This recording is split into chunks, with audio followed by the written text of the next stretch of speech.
Oh man, was goody, was goody. Episode 151.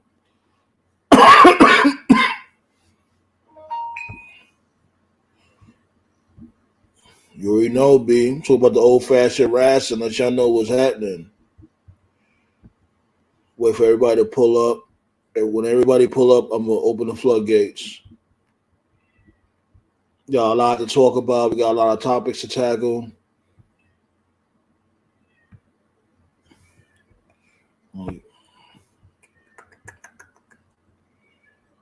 Let them know we live. Let them know, B, we here. I want to make sure I'm still running tests, making sure I'm sounding good, making sure everything good. Y'all good? How y'all feeling? You know what I mean? Y'all weekend. You know it's the weekend. Ain't my weekend. I still gotta fucking work this damn weekend. I'm tired as hell. Even though I had the day off, I'm still tired. Go figure, right?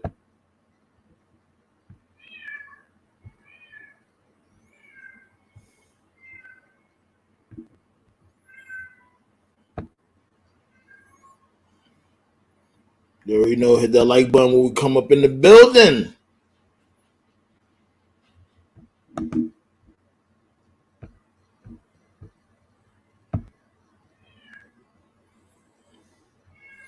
Yeah, you hear his retarded ass. You know he always gotta make noise when I go live.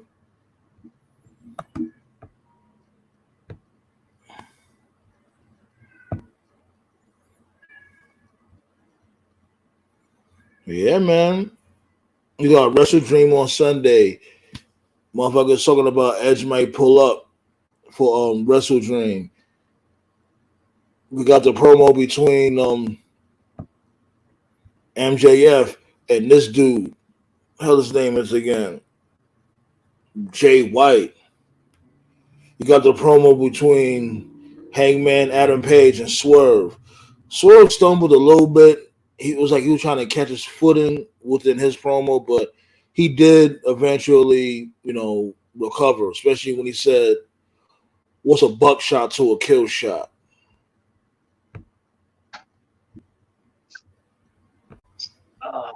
It was good, Dave. Man, what the hell's going on? Tupac, they finally got the killer. Oh, jeez. Yeah, man. Not the. Next? I They gonna find OJ? Shit. I'm not. I won't. You're not coming up here with that fucking name, my dude. So come on, B. Get out of here with that weirdo shit. Not you. This dude named Weirdo.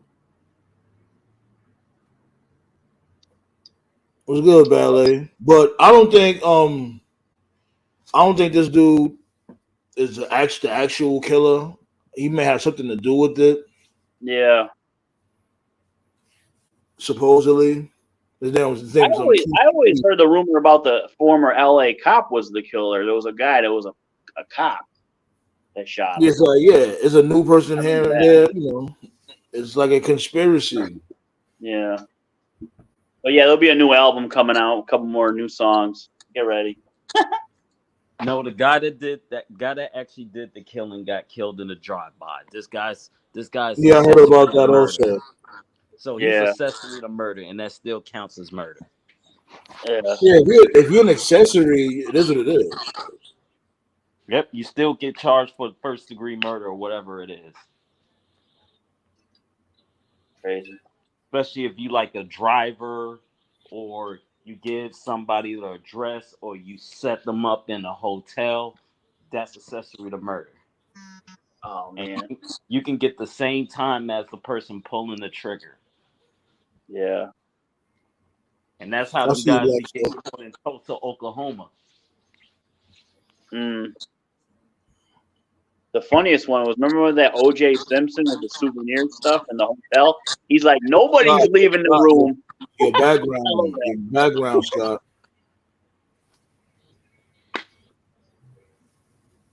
It was good, everybody. What's going on? Hear me now.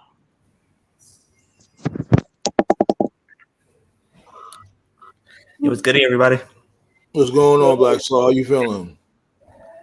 The Packers lost, but we was missing damn near 95% of our team. So yeah.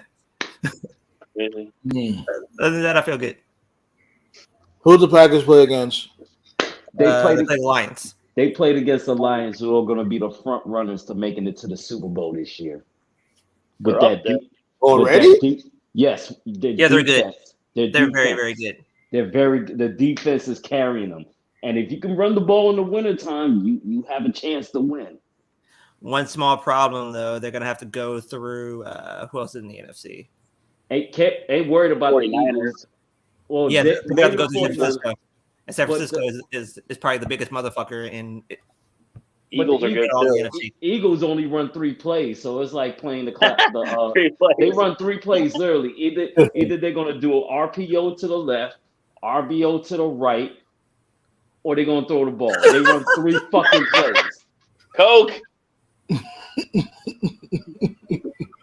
I just figured I'd give you guys a picture of what's going down in SmackDown Creative, because this show makes no fucking sense. That good Coke, bro. Oh, you talking about Charlotte Flair had to get herself into freaking title opportunities? Bro, nothing on this fucking show. Nothing. We need to talk about this because we were nice now. We were nice last week. I'm never nice when it comes to Nick Nipple. What's the name? Neck nipples. Neck nipples. And the reason why Fox cut ties with SmackDown is because the show fucking sucks. I was free today. I'm usually busy on Fridays, and so I usually get off work around like 6:45, 7. Yeah, I was off today too. Right. So I don't usually have time to sit down and watch SmackDown from beginning to end. I watched all of SmackDown. This show makes no fucking sense, and no one's talking about it.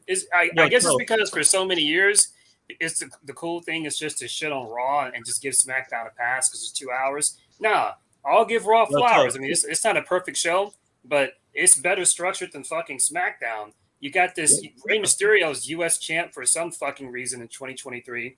Hurt Business or whatever the fuck they're called still don't have a name. They're heels, but they're not heels. This Jimmy Uso shit doesn't make any sense. That is the worst. Jimmy Uso. Charlotte Flair looks like a fucking transgender. No offense to any trans out there. She legit looks like a trans out there. It's like, well, are we sure this is a women's match? Like this show is awful. This whole show from top to bottom is trash. All that like to me, it's crystal fucking clear that Vince runs SmackDown. Clearly. Can I also point out the fact that I told you so at the ending? Because it looks like they're grooming LA Knight to fight Roman Reigns. Why else would he be in the mix? And lose to Roman. I just think that for whatever reason, people just give SmackDown a pass when it's shit. When if it was Raw or AEW or Impact, people be all over it. Like, nah, bro, don't play favorites. If the show's shit, it's shit. Call it out. This show is not good.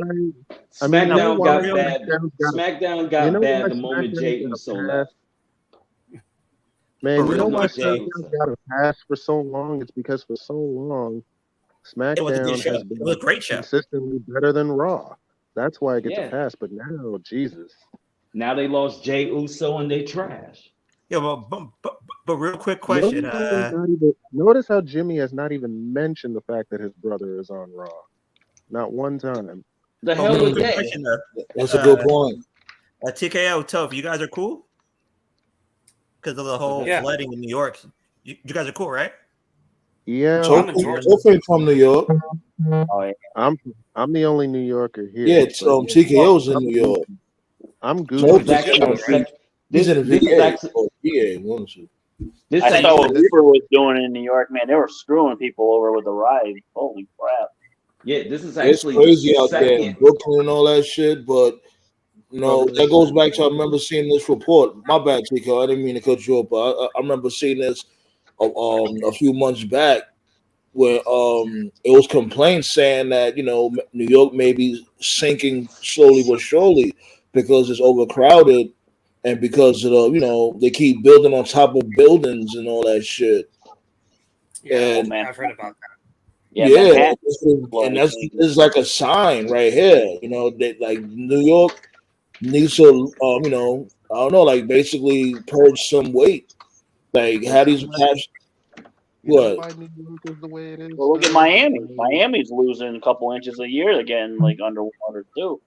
Parts You of know why? Miami. Because a lot of people are migrating to New York. That's why. It's the It migrant. wasn't even a migraine. There's It's them goofy ass gentrifiers that had no interest in New York, and now they bring their vanilla mayonnaise, no seasoning ass to You New said York and just vanilla mayonnaise. they Vanilla bring mayonnaise. since they non-bland asses to the city, and now we're losing So, everything. what yeah, Scott but just said. since we got a full table tonight, I want to ask this question. You know, every now and then we take a left turn to a different topic outside of wrestling. I'm sure most of you guys saw the headlines this morning. I want to start Yeah, with you, Sandman. What's your take, Sandman, on this yeah, whole Tupac situation? You know, I mean, we all know it's fucking bullshit. You know, they say they caught the guy.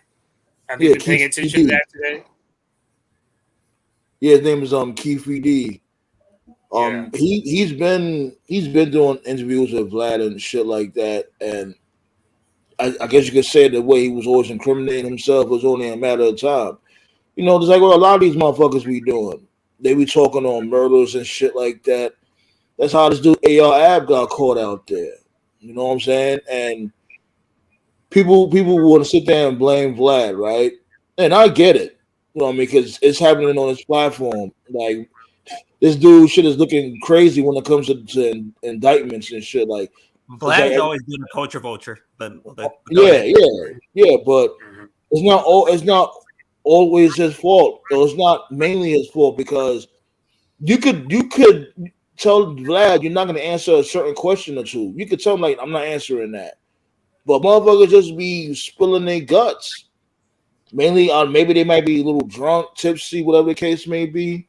And you know when you sip a little bit, you know what I mean, you tend to talk a lot. I don't know. Maybe they get You caught might be lacking. onto something there. You may You be know onto what's the something there because trippiest? he does have a bar in his apartment. That's where he does most of his interviews. But he don't be there. Like most of the time, if not all the time, Yeah, he's not there. he's not there. They basically talking to like a screen or a phone or some Yeah, shit they're like like that. talking to him through like a monitor or something And, like that. and, Yeah. and Vlad says he don't force people to do it. They get on there to voluntarily tell their fucking No, no, criminal no, no, activity. I no, heard no, no. Here's the thing. Here's the main thing. Vlad seen do reach out to a lot of people and pay them for interviews. That's another thing that makes them come out there and do the interview because they get paid for it. Yeah, but Vlad also tells he's like, look, if you he's like, I will not interview you if you have any ongoing cases. We will not talk about that. But if there's anything else you What? do want When to they say talk about, that? no, there's some interviews like let's say like Casanova when he went to jail. They did not speak about that because of he was already being monitored. So they always Well, when it brushed came to around that Cash, one. he didn't have to. He didn't even have to say all that because he basically ratted on himself too. And you know, Casanova, that's another story when it comes to Cash. But So I just think in general, you know, when it comes to Vlad, yeah, he may be, you know, when it comes to getting motherfuckers indicted, yeah, he does have a high percentage of that shit. But we can't really blame Vlad for all that shit because you could easily just say no or No, what's the? Oh, just go don't ahead. answer the same well, question. or well, worst case scenario. you can't even What worst case scenario? Because I don't want to get you demonetized. I heard that the guy that pulled the trigger, wink, wink, was taken care of quite some time ago. So the Yeah, person that did, that's what Scott just said. Yeah, that's what yeah, Scott. it's been taken care of. But here's the thing. Vlad ain't getting no boys caught up. The detectives and the feds were watching them way before. They just waiting for their dumbass to get on TV. And lo and behold, they never let you down. No, what's You the know how they trippiest part about this entire you, story? you Oh, know go how ahead. they say, Go oh ahead, yeah, Scott. before you go, you know how they say as the years goes by, the criminal gets smarter? Well, the criminals get dumber when it comes to acting. You ain't never lie. The criminals are dumb as hell when it comes to black people. So when they get caught up, I do not feel bad for their stupidity. You want? I'm sorry, R. If I was a major drug dealer, I guarantee you this: you wouldn't even know that I exist. You'd be like, "Yo, where the fuck Scott been?" I'd be like, "Yo." Why you gotta apologize to me? Like, I I don't, get you know it. what I mean? But these dumbasses, these black folks, we always gotta fucking let our nuts hang, like being a criminal is something to be cool. And I'm Right. sorry, if I have a murder, I would never speak about that shit. I will probably leave the state and will never come back. They'd be like, "Yo, Scott, you ain't been back ever since." Shit I'm happened. confused though. What's the actual charge? What could they charge this guy That's all. with? That's how I'm Us looking. I'm looking charge for him a with murder. reliable source right now. Accessory to murder, which is They charge him with literally, murder. Yeah, it's yeah. accessory, but let's really be sure. You know what I mean? Let me while I look for a reliable source, I'll let you guys keep on going. TKO, Yeah, what's your but no thought on the one's situation? About the whole Tupac thing, Right. man, listen. I think it's bullshit. I think a bunch of things that they report about this is bullshit. But you right, a lot of these motherfuckers be incriminating themselves on TV, and I just be laughing my ass off at it. I'm like, because to me, they've been talking about Tupac, and they found his killer for years now. What makes Yeah, this but time different? the only thing is, even if let's just say I know a murder and I'm a cop, but if I don't have the hard evidence, it's like a process you gotta give to the district attorney. The district attorney's gonna look at it like, I don't feel that we have enough for you to push out this warrant. Now, back in the day, there was we're talking about 1996. We're just coming off the era where that motherfucker that allowed Rodney King's to get beat 30 something times and they didn't even go to jail. So they didn't give a fuck about Tupac getting murdered. Those district attorneys didn't give a shit. Now, this is a new era. I'm not saying that white people are fucked up, but you're starting to get some new district Some attorneys are though. that's like, so you're starting to get some new district attorneys that's like, okay, I'm not all the way with the police brutality and finding justice for black people, but if I do this, it makes my reputation even more. That gives me a point. Sometimes stuff like this is just, hey, we'll throw you a bone as long as I can move up in the political standpoint. Because once you become a district attorney, your next move is you're trying to become a judge. So yeah, if I was a district attorney, you damn right. I'm gonna try to solve the Tupac murder. But the other No, ones back then was like, fuck that shit. He was just another nigga that got shot by a gang member. They didn't give a shit. know what's the trippiest part So about this according, entire? Okay, go ahead. Black. but like, know what the trippiest part about this entire story is? That there's this story out there, and it's on Bleacher Report if you guys want to read it. That Najee Harris, the Steelers running back, when he was getting recruited coming out of high school, he was at a recruiting trip at UCLA. According to him, Jim Moore Jr., who was the head coach at UCLA at the time, told him who killed Tupac. He told him what? He told him who killed Tupac, and it was the person who got arrested. Oh. Huh. So how did that motherfucker knew? Hold on. No, you good. But So I see this clip from on USA Today. It was like five hours earlier. Nearly 3 decades after being gunned down near the Las Vegas Strip, police announced they arrested Dwayne Keefe D. Davis Friday in connection to the fatal drive-by shooting of Tupac Shakur. The late American rapper, one of the most prolific figures in hip-hop, died on September 3rd. He was 25. Davis, the uncle of a person of interest long linked to the 27-year-old investigation, was taken into custody Friday morning and charged with murder and Shakur's killing. Police said at a Friday press conference. Here's what you know about Dwayne. Okay, so basically, he's already. They probably questioning him right now, and they got him underneath the heat lamp in the interrogation room. So the cops can do all the investigation that they want, but they can't make an arrest unless the district attorney signs off. And like I said, the district attorneys in the 90s, they wasn't all about that shit. Remember, hip hop was not popular. They thought that was horrible. So if a rapper got murdered, they didn't give a fuck. But now, this is definitely a political game. I definitely, if I was district attorney and I just saw the most prolific, high profile murder to hip hop, that's something I could put on my resume when I want to run for a judge. Yeah, hell yeah. This. Now, and you know the other thing too. Here's the main thing I take from this is that these people, everybody, all of us, we're still talking about Pac and Big to this day.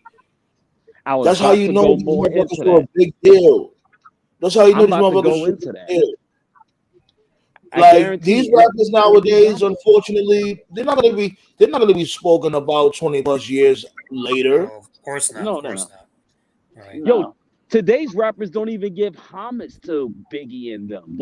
I'm like, what I'm kind of they call them old heads. They'll be considered old heads. What I'm concerned about, guys, is what concerns me about this Tupac case is like this shit's a domino effect.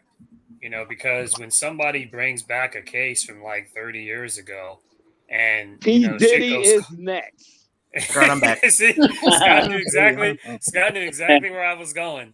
This shit's a domino effect. When shit goes cold after 30 years, Diddy is going to go down for murder, and I still think he has something to do with Biggie. Right. So if this case goes somewhere, if they actually wink, because again, no demonstration, if they actually go somewhere with this case. It's just a matter of time before someone digs up the Biggie case again. Someone's going to dig up people are going to dig up any death in the past 30 years. Like people are just going to dig that shit up. Unsolved mysteries. I'm telling you. I would love to see P. Diddy on Fox News talking about he's arrested for murder because he's next.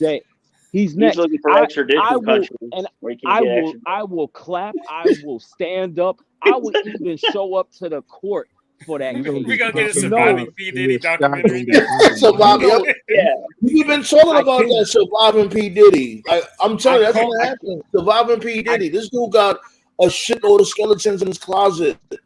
I kid you not. If P. Diddy gets arrested for connection to Biggie's murder, I will show up for that case because it'll be public.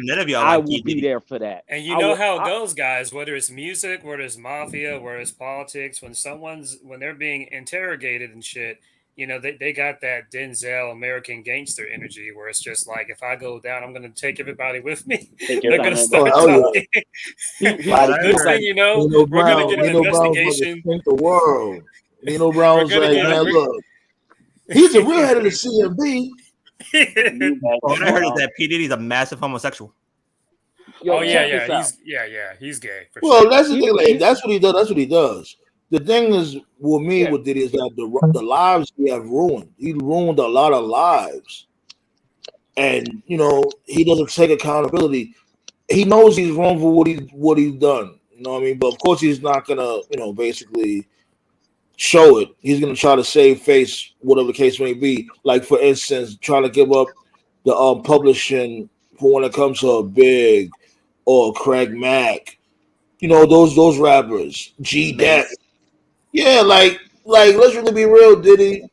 You giving up those rights or whatever. Ain't nobody making money off that shit nowadays. Who the fuck is gonna want to go and watch go and listen to Biggie or Mace or Loon or G-Dep right now? That shit ain't making no fucking money, so of course you're gonna give those shits up. You let that shit dry. Yeah, Diddy know what the fuck he did, and I told you when he gets arrested, I'm showing up to that case. I will love to. Matter of fact, I will volunteer to be a juror so I can listen to that damn case. You should say you're a volunteer. He want to show up to the case, but you wasn't here for when Eddie Kingston won the Ring of Honor Championship. I fell asleep. Okay. Give me a break, but yeah. Nah, because you was campaigning hard for him. Like, yo, why they doing that to Eddie Kingston? Why they doing that? Eddie Kingston, yo, he needs to do this. He needs to do that. He should be champion. This dude won the heavyweight championship. You wasn't even here. I'm like, where's Scott? He won the Ring of Honor championship. Let's not act like that's a real Well, title. you act like that's something major when it comes to him. Isn't he from Ring of Honor? I know, but AEW champion would sound a lot cooler. He's not going to be AEW champion. Eddie Kingston is a Ring of Honor original. To this day, Suge Knight on stage talking about anyone who wants to do real music, they want the producer dance in the videos. That's still like the death row. You don't want him dancing all in your videos. Come to death row. I'm telling you, it's gonna trickle down. Suge Knight's gonna get interrogated, and Suge Knight's gonna probably be like, I got some truth to you. I got some info on the Biggie murder. That dude Suge Knight looking crazy out here. Yeah, we may as well just. You guys want to go to fucking Alice in Wonderland? We can go down that rabbit hole. There's going to be an investigation on Lisa Lefi Lopez saying that the car crash was planned. We're going to do an investigation on Aaliyah and that fucking plane. Yeah. We're going to do an investigation on Jay-Z going down. I'm telling you. Eddie Kingston's on TV right now. Okay, what Eddie Kingston's doing on TV right now? What's playing right now? He's wrestling. Eddie Kingston ballet. He's wrestling on Rampage right now against Rocky Romero. Yo, why you not watching your boy, Scott? What happened? Because I do not watch. Oh, come on. You be campaigning for Eddie Kingston. This is your boy. I cannot watch Rampage. I can't. It don't matter. That's your boy, though. You can't watch one match. Nope. If Eddie Kingston showed up on NXT, I wouldn't watch that shit either. What the hell? Bro, I guarantee you when Eddie you know what that means, when Eddie wrestles for the AEW title, Scott's gonna be like at a script joint or something. He's going, I was there, man, but I missed it, bro. I missed it. Right. Get the fuck out of here. Well, I fell asleep. Linda tired me out. Oh my god. Well, he's fighting Rocky Romero, and they teased a possible feud between him and Jay Lethal. So I would love to see that. Okay, that might not be a bad match. Before I forget, your Sandman, your boy is most likely losing on Sunday, so you should, or Saturday, whenever the fucking show is. WrestleDream? No. The Slaughterhouse. Yeah, Carmelo. Oh, it's about No Mercy. Oh yeah, Carmelo. He's done. No Mercy. Ain't nobody thinking about Carmelo no more. He's done. No, but his whole title reign was trash. I swear, the funniest. How would you know it was trash? You didn't even watch NXT. I watched his matches are trash. I swear. Well, how could you say if you don't watch it? You can't say it's trash. I always say, I don't watch NXT. I'll catch highlights here and there, but I don't watch it. YouTube. His matches were trash. I swear the funniest excuse after a loss was Mike Tyson when he lost to Buster Douglas. Oh god. No, not Buster Douglas. You mean talking about I broke my back? No. My back that is broken. That one was funny. That was funny, but the Buster Douglas loss was probably the funniest. Come on, no one was thinking about fighting, but if you were Mike Tyson, would you took Buster Douglas serious? When he said the reason why I lost was because I was fucking too many Japanese bitches. Tyson didn't even train for that fight. No, he didn't at all. And he was going through what he was going through at that time too. Like he was already spiraling around that time. And Robin Givens took him for his money. Don King was by far the funniest. Some money. You mentioned Don King. I sent Nate the clip the other day. Don King made a cameo in MLW. He's still alive. I can't believe it. Yeah, Boom. He's down with the Fight Club. You know, he's down with the Boomaye. What? Court Bauer had to fucking sell his kidney to get that cameo. Jesus. No. Guess who else is still alive? Still alive? Mr. Feeney's still alive. Yeah, Mr. Feeney's like what, 90-something years old. 96. He's never gonna die. He's gonna outlive us all. Jimmy Carter's 99. Why you think I got Buddy Matthews from? Buddy Matthews. I got it from Mr. Feeney because that dude name sound like he used to be a student or some shit. Buddy Matthews. Buddy Matthews. I gotta love when I say that shit. But all right, kid you not. There's like two people that raised us on TV. Mr. Feeney for the white people and Uncle Phil for the black folks. Man, don't get it fucked up. Mad dudes from the hood watch Boy Meets World. Boy Meets World was that shit. I think Boy Meets World was universal. Uncle Phil is the greatest black dad of all time.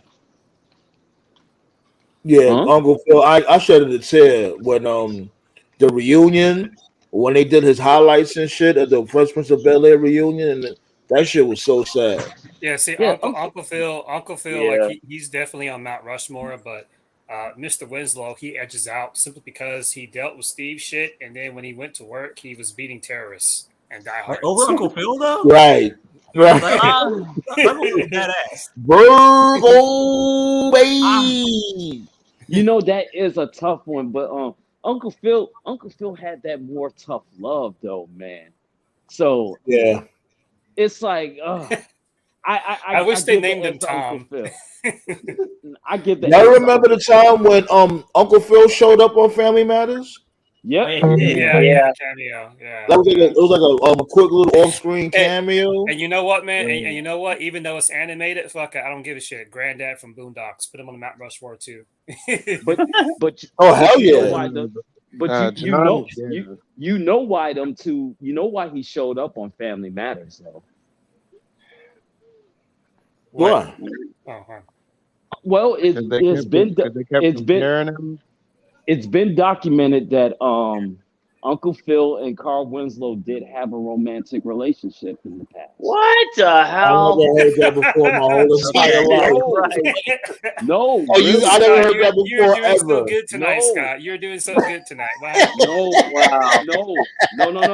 No, guys, I'm not trying to be funny. If you take the time. Hold on, I'm about to look it up right now. So if you look it up, I'm going to look it up. Everybody look at that real quick. I'm not looking that up. Like if it's not true, mute him. That's like ruined childhood right there. No, Uncle Phil is openly gay. It's no denying it. Man, that's why Uncle Phil had a wife. He was openly gay. Uncle Phil had a wife. I thought he was married. That's what I said. He had a wife. He wasn't openly gay. Okay. I thought he was married. Yeah, I guess I gotta look him up. I gotta look what Virgo Bay said. Virgo Bay said that man had a whole wife. Don't disrespect Uncle Phil, right? Okay, mute him. Now the dude that plays Carl, I know he doesn't have any kids, but I just thought he just chose not to have kids. And Now I heard he was, rumors that he was doing this thing on the low, whatever. Reginald Bell Johnson. I heard that. Yeah, I heard that before too. Yeah. I heard that before. But him and Uncle Phil having a relationship. Yeah. Ain't nobody trying to imagine that. Huh? You know what's so funny about Carl Winslow? He went from Die Hard, so he went from LA to Chicago. Man, that motherfucker should have went to the suburbs. Hey, he wasn't in the suburbs in Chicago. No, my headcanon was the trauma of it got him transferred to Chicago. That's my headcanon. Yo, but you already know that dude. You know what I always say. Repping for them fat dudes out there. Uncle Phil and Carl Winslow was definitely repping for them fat dudes out there. Everybody don't have to be muscle bound. Be like, it's not wrong being fat. The fat hero. Well, here's the thing: they're the only two black families that were stable and together. That's why people love that show. Cosby Show. Cosby Show started it off. We don't. Unfortunately, I've said this before. And I don't think it's a hot take. I think, oh man, I hate to say it too, but I was never really I may get in the heat for this. I don't give a shit. I was never really that big of a Bill Cosby guy. Today, unfortunately, or fortunately, depending who you talk to, I think Bill Cosby, he's like the Hulk Hogan of like the black comedians. Very important. I remember. That's a crazy comparison.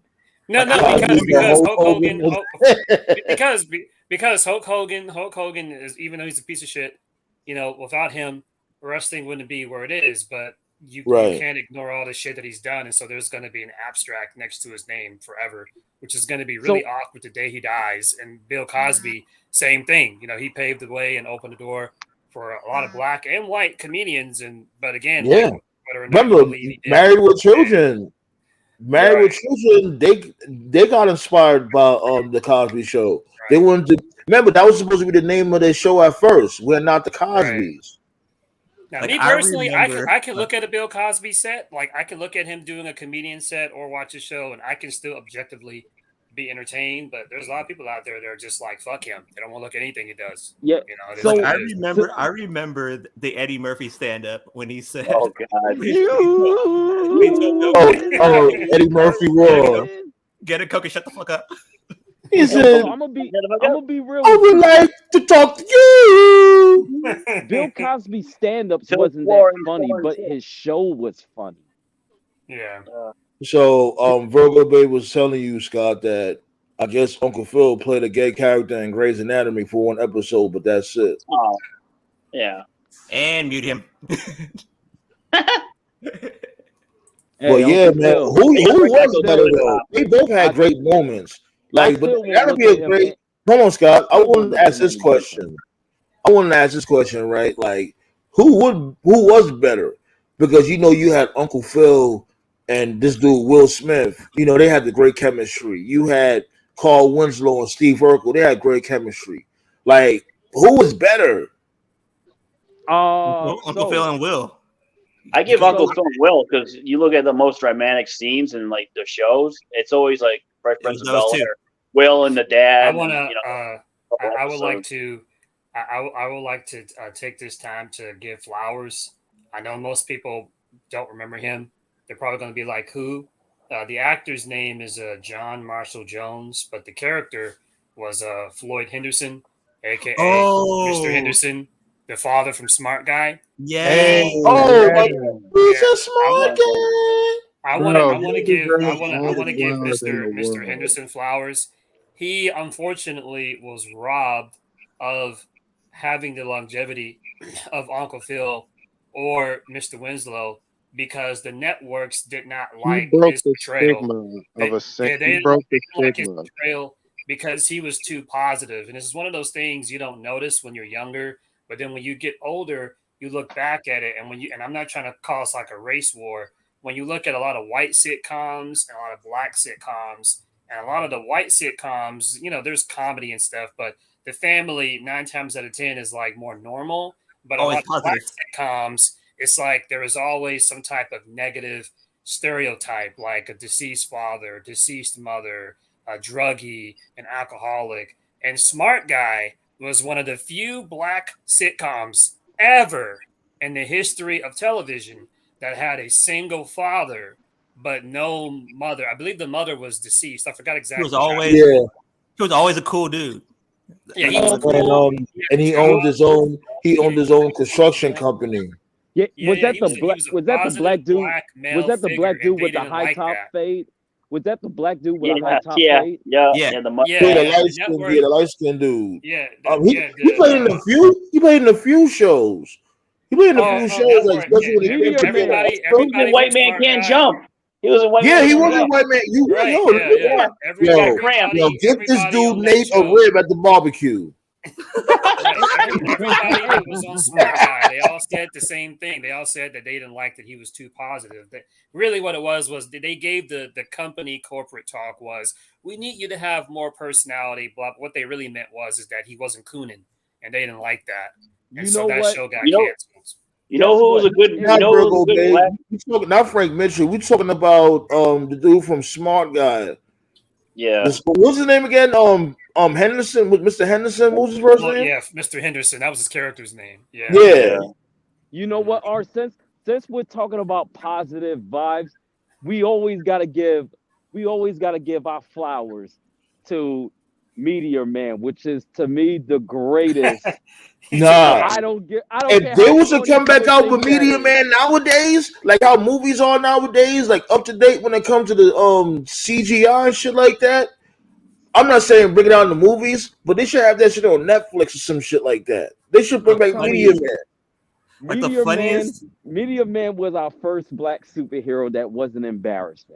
Because Blank Man, come on now, that was just some bullshit. Yo, Like the Blank Man funniest- was great, bro. I'm a Blank Blake Man. Man, yeah, No, You it's know who was, funny, but that was some bullshit. But Meteor Man, give them their flowers with the golden sure, arm. I might end up switching the title. I might Like end up the switching the funniest- title of the show. Like I see the direction we going with this show. It's like we're talking about sitcoms and when it comes to hood culture. I might switch up this title. Shit, like nobody don't give a fuck Hey, about WrestleDream. like the You know funniest. who? You know who the was a funniest- strong? You know who was a strong black male character too? Was Rock. Remember the show Rock? Whoa, whoa, whoa! Yeah, he was Hey, good. He wasn't a hey. father, but it was a strong No, character. Yeah, He is a father. he actually did adopt it. Remember they He adopted. did have a dad kid. Okay.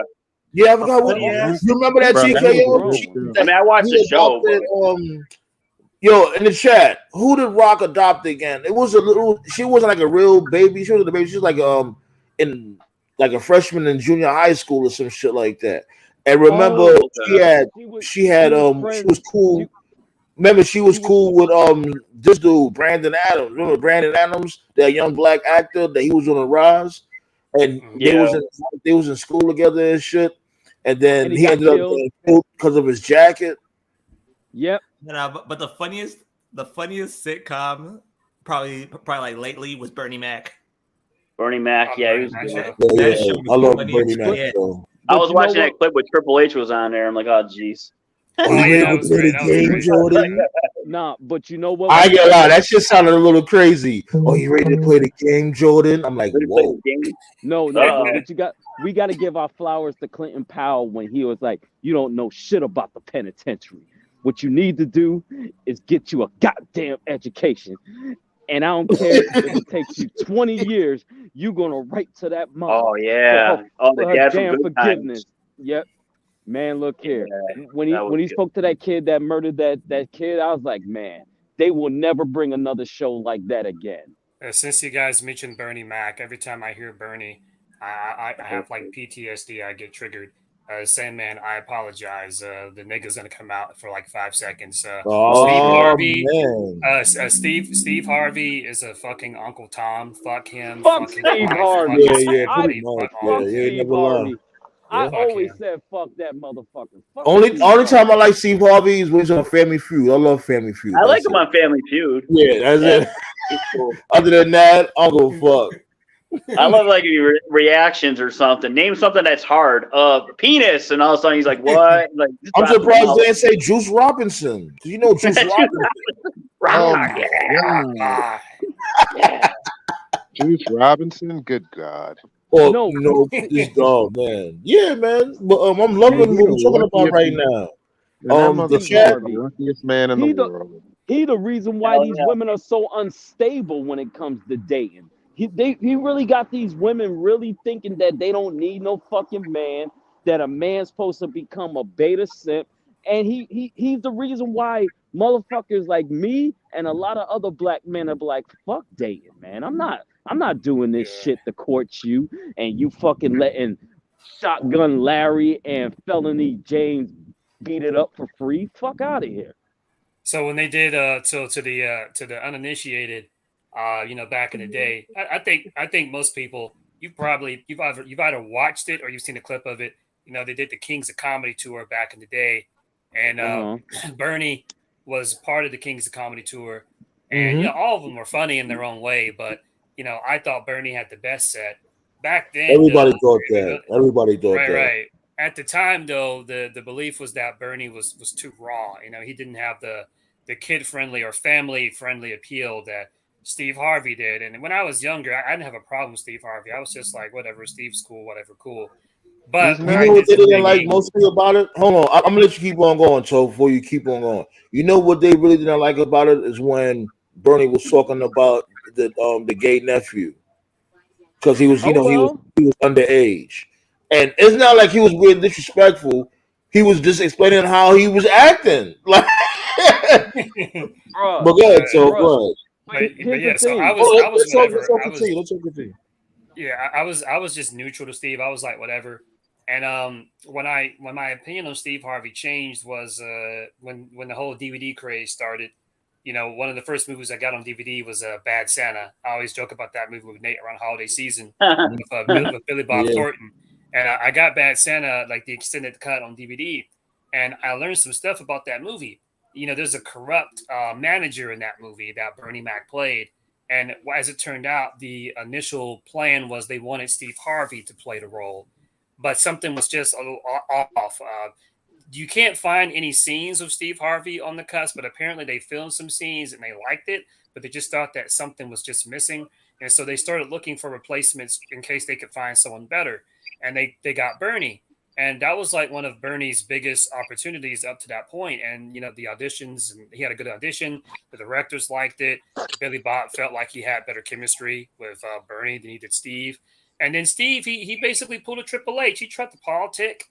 And he was just saying stuff like, you know, Bernie says controversial stuff. And he tried to undermine him. And it was like he was a little salty. And it was like, dude, Yeah, it was one time, like the main reason why they had I guess you could say a fallout is one of the main things is that Steve Harvey was trying to deter the corporate. Who the Burning Man show came on? What channel was that again? Was it UPN, I believe.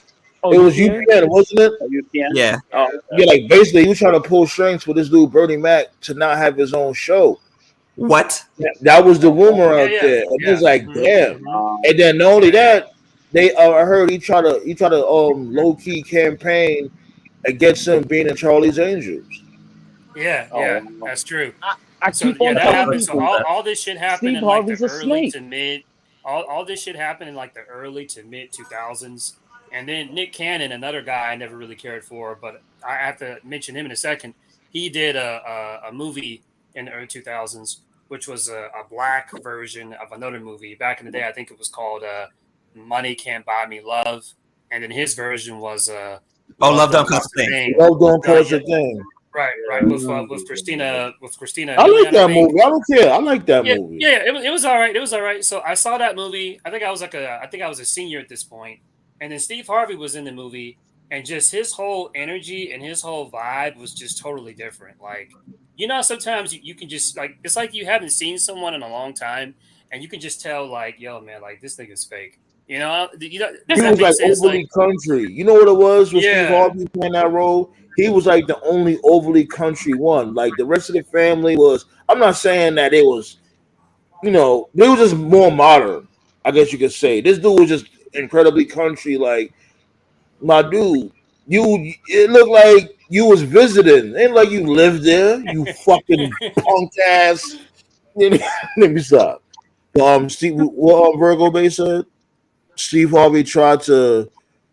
Wait, give me one second. I'm about to pull it right now. Okay, Steve Harvey take Ocean's 11 from Bernie. Yeah, I didn't even know about that. And what else? It was called Can't Buy Love. It's an '80s movie, and I guess Nick Cannon one is Love Don't Cost a Thing. Okay, got you. Man, check this out. I lost respect to Steve Harvey when he started shitting on most black men just to fucking get females on his show. I'm like, you fucking bitch ass nigga. You mean to tell me you can't get the fame without throwing niggas under the bus? Funny thing about that is he wasn't even practicing what he was preaching. Dude cheating on his wife for a side chick, married the side chick, and the side chick cheated on him. Bruh, you know I have a lot of females that won't talk to me because I say, y'all so stupid. Y'all willing to listen to a man who divorced his wife 3 fucking times, and you taking advice from his dumb ass. I see why y'all end up as single mothers. I know I shouldn't have said that part, but the truth is the truth. Speak your mind. My thing is this: is like, why even be that invested? If that's what they want to do, that's what they want to do. Who cares? You know, if they want to follow his book. No, they you can't just be mad at them. Hold on, wait. I'll let you talk. Me with the debate, Scott, hold on. I got you. You know what I mean? Why be that angry towards them if that's what they want to do? Why call, oh, you fucking stupid? You know what I mean? You're going in on them. If that's their choice, if that's what they want to do, that's what they want to do. Why are you so angry at that? Well, here's the thing. When they speak to me on the phone and they tell me about Steve Harvey, I'm like, you a stupid motherfucker following his dumb ass. But you got a problem. But So you got a problem. But you got a must problem add a with stupid motherfucker to it too. but they had a problem with the brothers taking advice from Kevin Samuels, who was reaching out to men first before he started counseling women. But you gotta add the stupid motherfucker to it too. Yeah, I really did that. The only thing I know is we're not gonna get invited to Family Feud. That's all I know. Oh no. I'm going to Family Feud. We all gonna go to Family Feud. Y'all all my cousins. Uh-huh. We're gonna win this month. While you guys What were, about this dude, Nate? Nate is white. That's my white cousin. Leave my Exactly. alone. He cuts the grass. while you guys were talking, I turned my TV to Rampage. Tattoos are not my thing, but I will say this: Ruby, you look way better in black hair. Keep the black hair, please. Thank you. No, that's Ruby that's your Soho. type, Toph. You know you like white women that look like that, like I don't like tattoos. Serena Bro. Deeb. You know, you Hey, said hey, Serena hey, Deeb hey, is bad. hey, What do the not fuck talk, happened to Serena do Deeb? not talk bad about Jesus. Serena I thought Deeb. she was a coach. Nah, Serena Deeb is a beast in the ring, but she She's looks attractive. like remember that rubber chicken that you be seeing the old school rubber chicken. Yeah. Like I get it. No, I what get it is it. about I Serena, get it. bro? What it is about Serena, and I'm being dead serious because this is a good segue into Charlotte looking like a fucking trans, whatever. Listen, I will always respect natural beauty. Like if you're a chick, it doesn't matter like if you're average, above average, or really attractive. Any chick that has a natural look, like all right, I respect it because so many girls now. They don't appreciate natural beauty. They get in weave and they get in makeup and all. It's like, bro, like just do you. And Serena Deeb, for better or worse, is one of the few female wrestlers that just has a natural look. She's not afraid, Yo, say that real quick. Her only You know issue that's is she why they just got fired her the from muscles. WWE, The muscles, right? the muscles kind of made Right. her a little less attractive because when she Well, didn't have the they Let muscles, fired TKO her. go. she Let looked amazing. TKO go. Let TKO go. Go ahead, Molly TKO. Holly. He's good. Go ahead, TKO. I was just saying that's why, off of what Tobe said, that's why they fired Serena Deeb from WWE. You know that, right? Right? Yeah. Now, And Mark, that's another- that She was bullshit naturally because pretty. at that time, Serena Deeb actually had some meat on her bones. And, you know what I mean? She was still somewhat decent in the ring, but she was still learning at the time. Is she Man, better check this now out. in the ring? We really don't know because she hasn't been on TV for like nearly a year. They couldn't even handle Molly Holly's thick ass. So Yo, there said you man. go. Yo, said man. Read What's up? Virgo B's comment real quick. Which one? Think it's about Nate. What? Oh, God. She's stacked on the This one low. right there? Charlotte crazy. Flair, the alpha Oh my female. God. What the fuck? She looks awful, bro. Like I'm serious. Like who actually looks at Charlotte and says, "Yeah, that looks passable." Oh my Scott! God. No. Snuggle. You know, So here's the thing. Scott love him Charlotte- some nipple neck. No, Charlotte does, apparently. looked. So I'm gonna be real with you. Charlotte looked okay between 2018 to 2020. After she started all that plastic surgery, you're like, what the fuck happened to this Nah, woman? she always looked ugly. Bro, man, when I I was got a better watching question. SmackDown Why the tonight, it fuck- looked like she was about to just fucking take off Bailey's pants and just fuck her with a dick or something. Now the Like, person. Jesus. No. The person. Wait, why? The person who changed and not for the better is fucking Jordan Grace from Impact. Oh, God. I concur. Ooh. Jesus. Yo, she look. Awful. Y'all remember? Puck? I ain't gonna lie. I She like looked like Jordan Puck Grace from how she Marvel was. Comics. No. I She liked did not her. have to I gain liked all her that when she was. No. The She, only like her reason when she people was don't talk sick, about her like that is because she's an Impact. If she was in a bigger Man, company, look more here. folks would be like, "What the fuck is this?" Jordan Grace had a nice fat ass. She had natural titties. Now she married that midget husband of hers and started Yeah, hitting the Jonathan gym looking Gresham was great. loving that shit. Bodybuilding. She became a Gresham, bodybuilder. he's sus too. He's loving that shit. He's fucking Josh Gresham? licking her Larry. We know who's doing the fucking in that relationship. Oh Lord. Now, speaking of natural beauty, Chuck Flair? Yeah, Chuck Flair. Speaking of natural beauty, don't you think that maybe Jade Cargill should go back to her short haircut instead of wearing the wig? I never knew she had a wig. I thought that was that's a he's wig. right. He's actually right. She actually wore wigs a couple times in her matches. The short hair actually works. She looks up so too. This when she was modeling, she still had that A+ body. But when she had the short haircut, I said, this Ballet. is bad. Yo, Papa. Yo, Ballet said Charlotte look like Papa. I'm done. I'm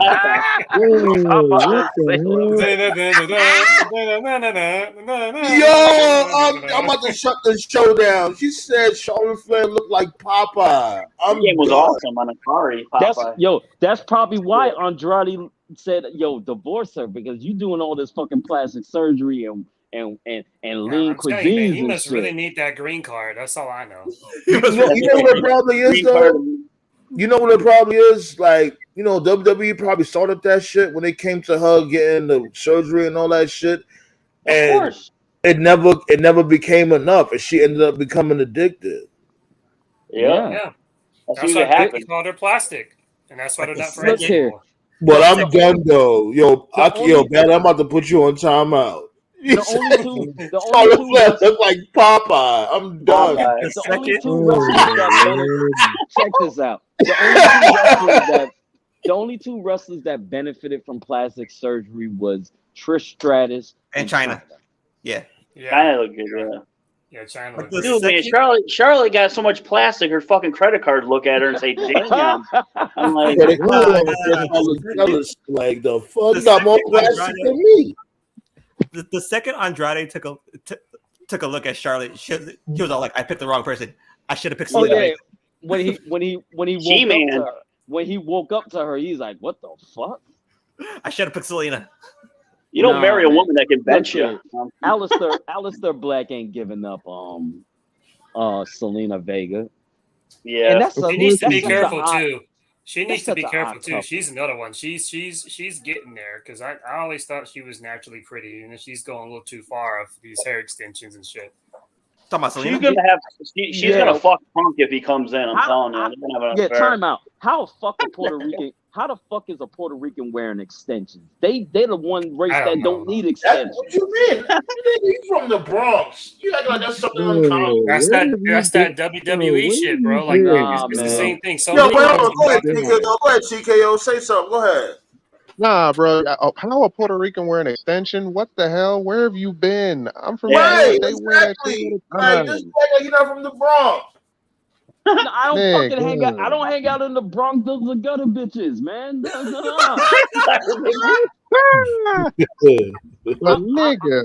I'm telling you about the Spanish women that I seen in Queens. They don't wear no fucking extensions. Yes, they do. What do you mean? Bro. Not in Long Island City. Not in Long Island City.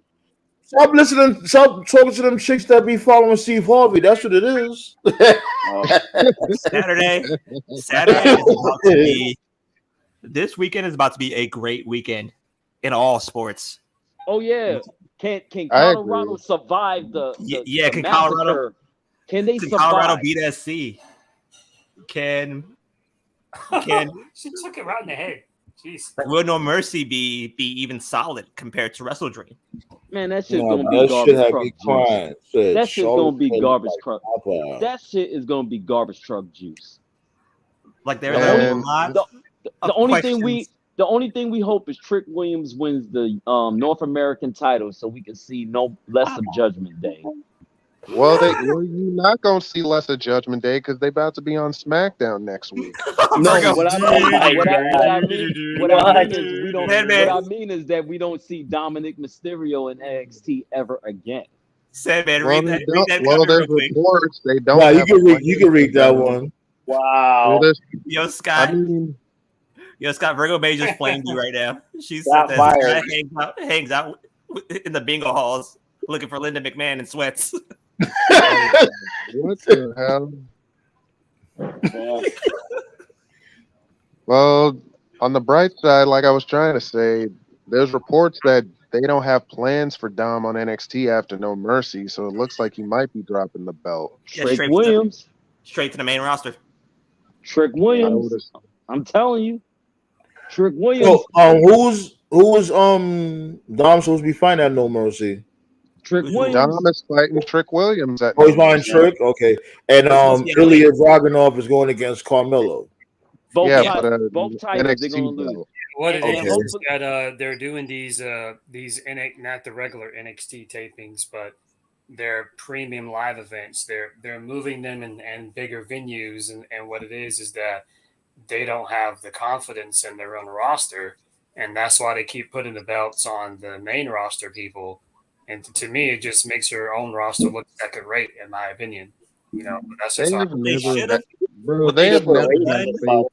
They have, when's the last? They have never had faith in their NXT guys. What though. This ain't Exactly. nothing. What NXT should have done, and I still believe in this, is that why don't you just travel the show and put it in smaller arenas?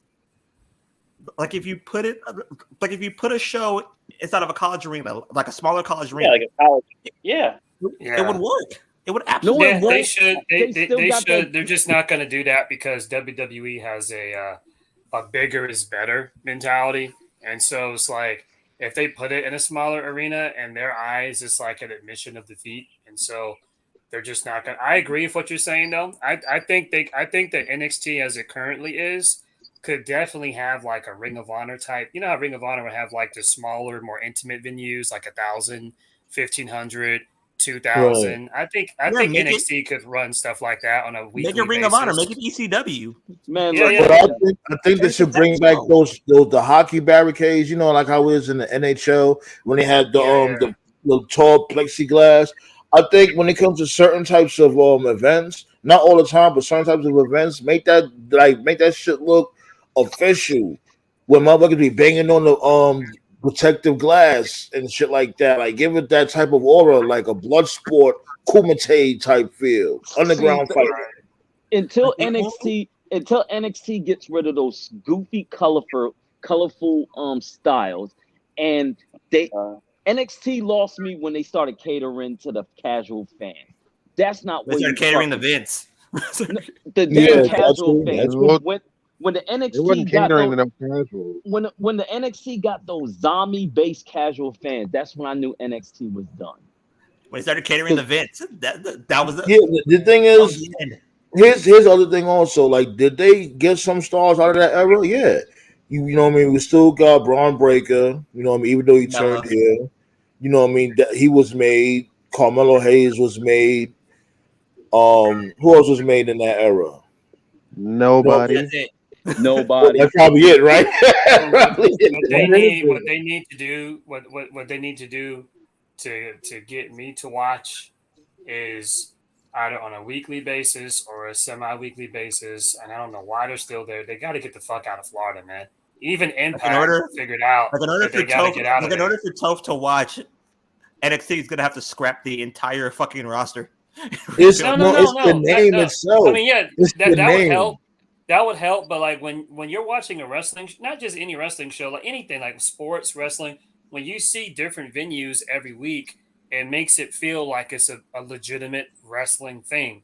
When you're in the same venue, put it in small arenas, make it Ring of Honor. I don't know why they're still in. It doesn't. That's the thing too. Like when they blew up NXT, it doesn't even have a name. Like when they were in Full Sail, at least they could say Full Sail Arena.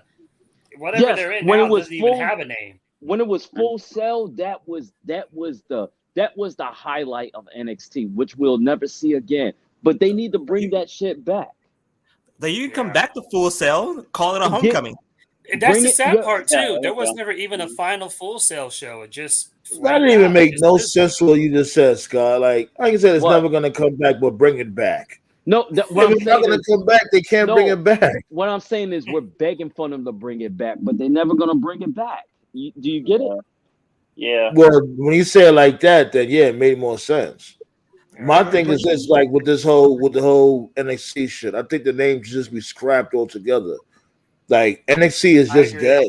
I agree. Yeah. It should not be called NXT anymore. Yeah, Call it main Black and roster Gold. light.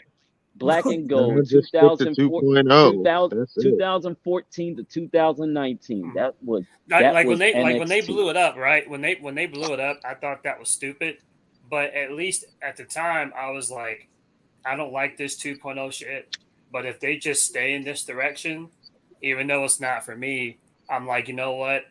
They're going in a new direction and they're sticking with it. But it's like that's not what they're doing. They keep flipping. They keep going from 2.0 to like moments and glimpses of Black and Gold, but then like, oh, actually, we're gonna put the belt on the main roster first. It's all over the place. Like they should have never. It should have never came to USA in the first place. When it was on the network, it was magnifique.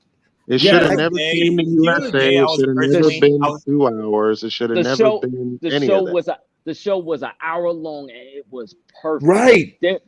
They wasn't trying to incorporate these silly, goofy storylines. No, NXT was to come there, you wrestle, you create a rivalry. Then when Undisputed Era was on top, there wasn't no really crazy stories, but when they did talk, it made sense. They were banger matches, bro. Like every takeover match they had was the best match. That's what I said. Some people may not like Triple H, but at least his shit makes sense. Bro, it makes sense. I want to ask y'all a question though about, since we're talking about Black and Gold, what would you consider to be your favorite match from the Black and Gold era? I have one automatically. It was Tommaso Ciampa. I would say the whole. My bad, Black Saw, but I gotta say it. One of my favorite matches. It gotta be like the top two. Was Tommaso Ciampa and my dude Johnny Gargano. One of my favorite matches ever. Like I have two as well. Shinsuke versus Sami Zayn. Classic. Will always be on that list. And Sami Zayn versus KO won when KO powerbombed him repeatedly. I actually thought she was going to say Sami. I actually thought she was going to say Sami Zayn versus Cesaro. That was a good one. That was a good one too. That's a slept on one. That shit was slept on actually. That match put Sami Zayn on the map. Like that was always a good one. But his one versus Shinsuke would always top. To me, the Shinsuke Zayn would always be number one on my list. That's the only time. That's the only time the King of Strong Style showed up. He showed up that one day and he called it a career. Actually, he didn't even really show up. Sami Zayn really carried that match. A lot of it. My favorite one is Keith Lee defending the North American title against that one dude who was on Retribution. What was his name? Dijakovic. Yes. Two big men was not supposed to do what they was fucking doing, and that right there, my favorite match. I don't have a favorite match, but I have a favorite moment. It was to me, it was really when modern day wrestling as we knew it changed. NXT was creating a little buzz when they reinvented it or revived it, rebooted it, whatever. You had like a lot of people in the main roster reinventing themselves, like, Tyson Kidd, Cesaro. You had new people like Tyler Breeze, and I know we can't mention them, Velveteen Dream, stuff like that. But for me, the moment that I always remember when I knew for certain that the wrestling world as we knew it was about to change was when Samoa Joe made his debut. I don't even remember what NXT takeover it was. It was like one of the first ones, I think. It was after Zayn. It was after Zayn KO 3. Right. When Samoa Joe debuted, that was like, in my opinion, at that time, that was like the most important signing that WWE had done like in decades. Because up to that point, there were a few indie guys, like, they had Balor, they had Kenta, they had Owens, aka Steen, but Joe was like, he was a 1000% TNA guy. And the narrative for years was like, there were certain people that you'd never see in WWE. Like, we'll never see AJ Styles in WWE. We'll never see Bobby Roode in WWE. We'll never see Joe in WWE. Joe's too fat. You know, he doesn't come from the And same they Samoan signed all three bloodline of as them. right. So When Like, what's Samoa the most Joe showed surprising? up, I had hope. I had hope Right. for Yeah. the future. right.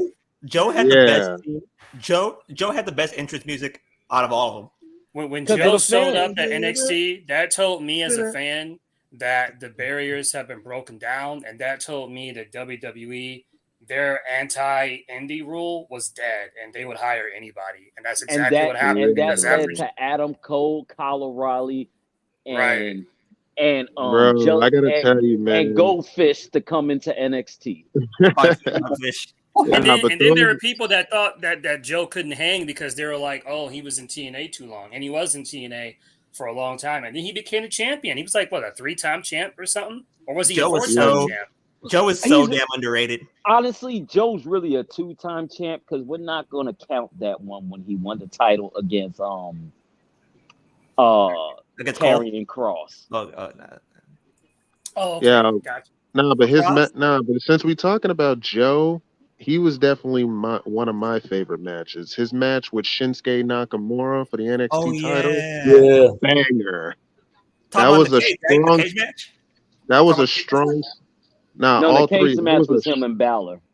that was a strong style banger between those two, man. They had No. one match. The They had strong one style. match against each other, and that was it.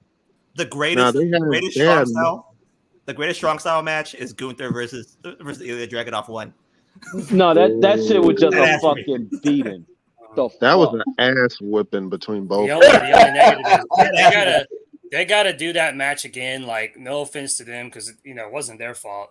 They gotta do that match again in front of people. That's the thing. Oh, yeah. That first match was in front of Oh, nobody, yeah. and that second And match was in front of like 100 people. They gotta do it in like an I actual felt arena. bad.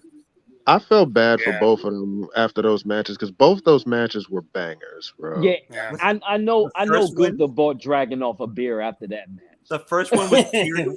The first one I was pure guarantee destruction. you, bro. I guarantee you, after that first match, nobody knew who Dragunov was until then. Yeah.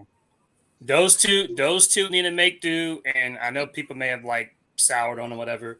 They need to make do, and Drew. I still think Drew McIntyre Make deserves to do make and do. Drew. Well, they Yeah. about to turn him heel, so this could be their chance. And Well, I want to talk take the about belt- that take shit the belt too. off Seth. I Give it to definitely Drew want to then. talk about that when it comes to Drew McIntyre. I love how they slow cooking that shit when it comes get to his rid heel. of that fucking sword. I gotta be honest. Thank God. He Oh should my beat goodness, Seth. that's the main thing. I gotta Drew be should beat honest with Seth. That's y'all. what I would book. I gotta be honest. Like that's with the y'all main about thing Drew's heel when it turn, comes to though. this dude. I Go gotta be ahead. honest with y'all about Drew's heel turn, though. Even if they turn him heel, he's still gonna be a face to me. You know why? Because you can understand why Drew is doing the shit he's It's doing. frustrated, right? Yeah, he's frustrated, and the fact that you gotta say you got somebody that messes with you in Jey Uso for Constantly. 3 years constantly, and everybody just forgives him and wants you to forgive him after 1 week. Come on now. Yeah, he's looking at these motherfuckers like, Frustrating. yo, y'all some bullshit because okay, remember the bloodline done cost us the championship, they done jumped us. Remember there was that Raw hostile takeover when Sami Zayn was still with them and they was Yeah. jumping everybody on Raw, all that They're beating the shit. shit out of everybody. And And you want know us what, to, R? and you want me to forget about that shit? Your Nah. boy Kofi Kingston don't make it any better as he's skipping down the ring, telling Oh him to get over it. God. Hey, You listen, know he what? got. Hey, listen, Drew had. Hey, listen, Kofi ate a claymore for all of those skippings. Okay. Yo, but really, Kofi and that Drew's goddamn skipping is getting on my goddamn nerves. Drew's payback was the night that he launched that chair. At Woods' head. Woods, Oh, yes. wow. That was his payback. No. Ain't no chair toss better than that madness of a fatal 4-way match with Braun Strowman, Roman Reigns, Samoa Joe, and Brock Lesnar. And Yo, he he threw tossed that chair chair straight at Roman Reigns. Yo. Honestly, I'm surprised Roman Reigns didn't whip his ass backstage for that bullshit. Because I'm like, dude, who throws a whole fucking chair at somebody? You try whipping his ass. Come on Oh now. my god, I that don't shit think was Roman funny. Reigns ain't no punk. I think he would have really fought Braun Strowman backstage, especially if you hit him with a chair. Not a regular chair. We talking about Well, those he probably hit him did. with a Remember, whole he announcer probably did. chair. Remember, he got angry that time. Owen slapped him a little too hard and War Games. Oh yeah. No. The funniest receipt was what Brock Lesnar fucking launched a fucking mega punch on Braun Strowman. Yeah, he told him chill the fuck out. You out of control. He said, "Fucking chill." Yeah, he gave Roman a receipt too in that first match they had at Mania 31 when he took off his gloves and slapped him. That was a receipt because I think Roman punched him too hard earlier in the match or something. Well, Yeah. actually, I think the reason why Brock Lesnar did that to Roman Reigns, he was like, this is your wake up call. You need to earn your keep." And honestly, I think Vince McMahon was in the back and said, "Look, I want you to give no mercy to Roman Reigns. Beat the living shit out of him." And you know Brock is down for the bullshit. So honestly, the way he was whipping on Roman Reigns' ass like that, Reigns got I his think ass whooped that whole I match. think top 10 worst I ass think whoopings. Top 10 worst ass whoopings was what Brock did to Randy Orton. Oh yeah. yeah. Oh yeah. Hard on the forehead. That was nasty. That seemed like a little personal. I think them two That was had some disappointing, beef. honestly. That was disappointing because first of all, that was not a match I was interested in, but that was a match that a lot of fans have been. What's that? No. No, we don't hear anything. No. Oh no. Yeah, I think honestly, Randy Orton and Brock Lesnar don't really fuck with each other like that. I don't think Randy Orton or Brock Lesnar they don't want to work together. So that was just like, all right, we're just gonna beat the shit out of Randy Orton, and we're never gonna go back to that story ever again. Like Y'all wasn't able to hear nothing? Nah, we No. didn't. No. We just seen your mug on there, and that's about it. Like another funny broadcasters I forgot to say last week. Who remembers JBL on the broadcasting booth? Every day. Oh god. When he said, "We fight on Friday nights." What he was Michael. like on SmackDown or something? We fight on Friday nights, Michael. Yeah, he was on SmackDown. No. When he broadcasted, Yeah, no. The funniest commentator I heard was when Ellsworth was facing AJ Styles and he got hit with no chin music. Oh my god. Oh yeah, no chin music. Isn't that I guy like when Jericho pedophile or made something? fun. Yeah, something happened. Underage girl. No, Taz was funny. Booker T is funny. I like when Jericho made fun of Ellsworth. He's like, Bobby. "What the hell are you?" Who the hell are you? Attention, the lost kid at the ringside. Where his parents Someone with the please child come. in the ring, come get him. Come. Now, do you know when they did that whole thing with Ellsworth? Bray Wyatt didn't act like it didn't make. I didn't understand why they had Bray Wyatt in the Survivor Series of that. He was the odd man in that match. Well, he was What? doing the But Wyatt Shane family thing. McMahon Morgan at the wasn't? time. Yeah, But he Shane was talking. McMahon wasn't? I mean, I just said like Bray Wyatt don't match with the whole Survivor Series thing, but I guess they did.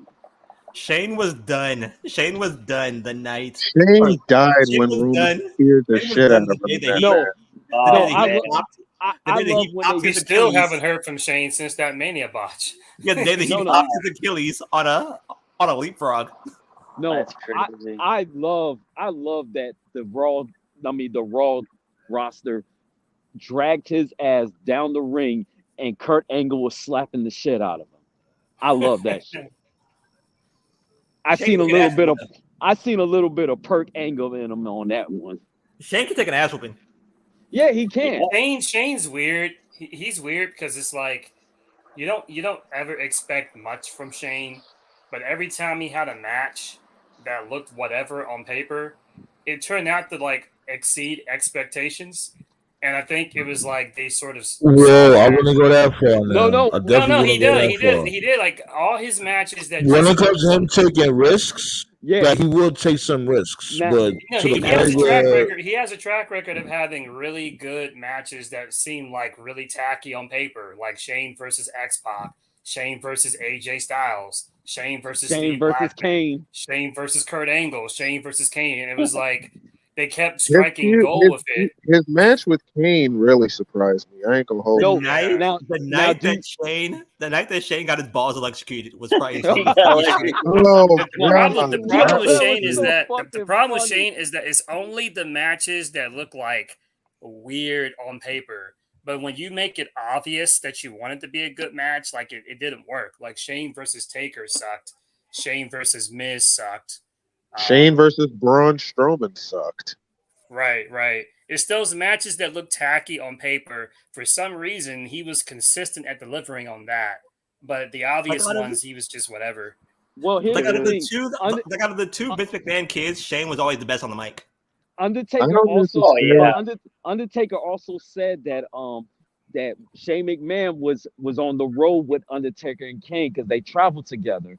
And in the Right. car, Shane used to come up with these fucked up ideas, and Undertaker had to be like, "No, we're not doing that shit. What the fuck is wrong with you?"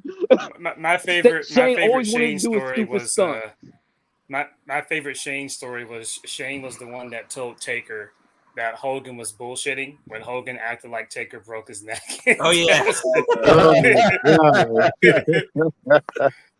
I mean, I wish there Shane. might Oh, my be wife, some brother. there might be some truth to that. That's why Hogan said fuck. That's why Undertaker said fuck Hogan. Right.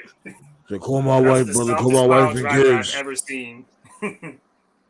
And he was like, yo, Undertaker was like, yo, I made sure I was super snug when I delivered that power driver.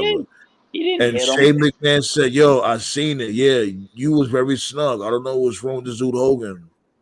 Because he didn't want to do I the look job. back at- So he made an He ain't excuse. wrong though. I saw.